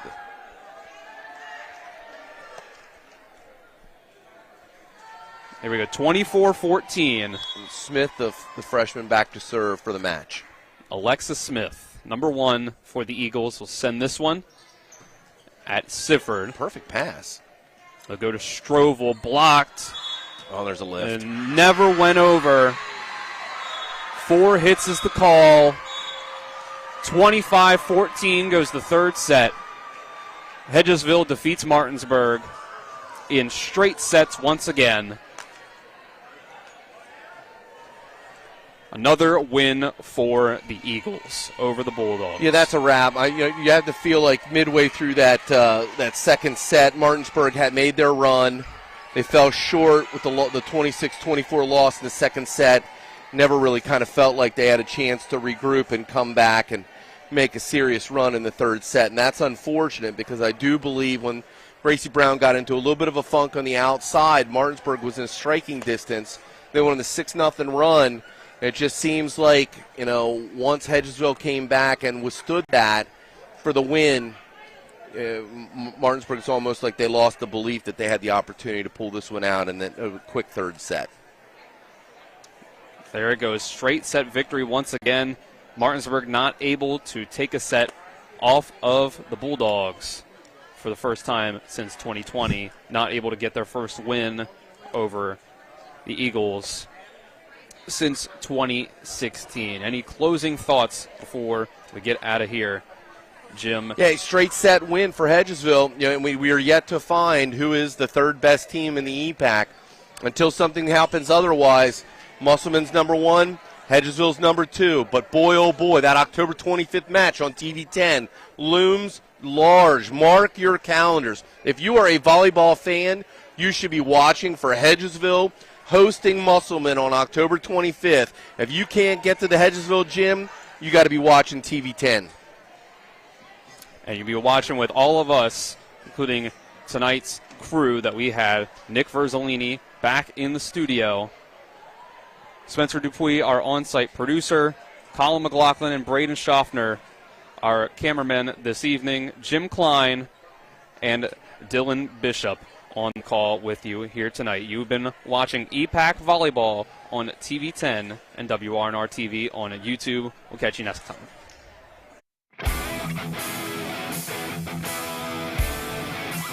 That concludes our coverage of West Virginia High School Volleyball featuring the Eastern Panhandle Athletic Conference. Tonight's coverage was brought to you by Dynamark Atlantic Security, Bechtel Jewelers, Brown's Funeral Home, CMA Honda, Kelly Allstate Insurance, L.A. Roberts Jewelers, Mansion Ferretti Law Firm, Milestone Realty, The Marius Group, Ameriprise Financial Advisors, Orsini's Home Store, Palace Lounge, Parsons Ford of Martinsburg, Skinner Law Firm, Smallwood and Small Insurance, Sutton and Janelle Law Firm, W. Harley Miller Systems. Keep it tuned to TV 10 for all your local high school sports coverage from around the Eastern Panhandle. All rights reserved.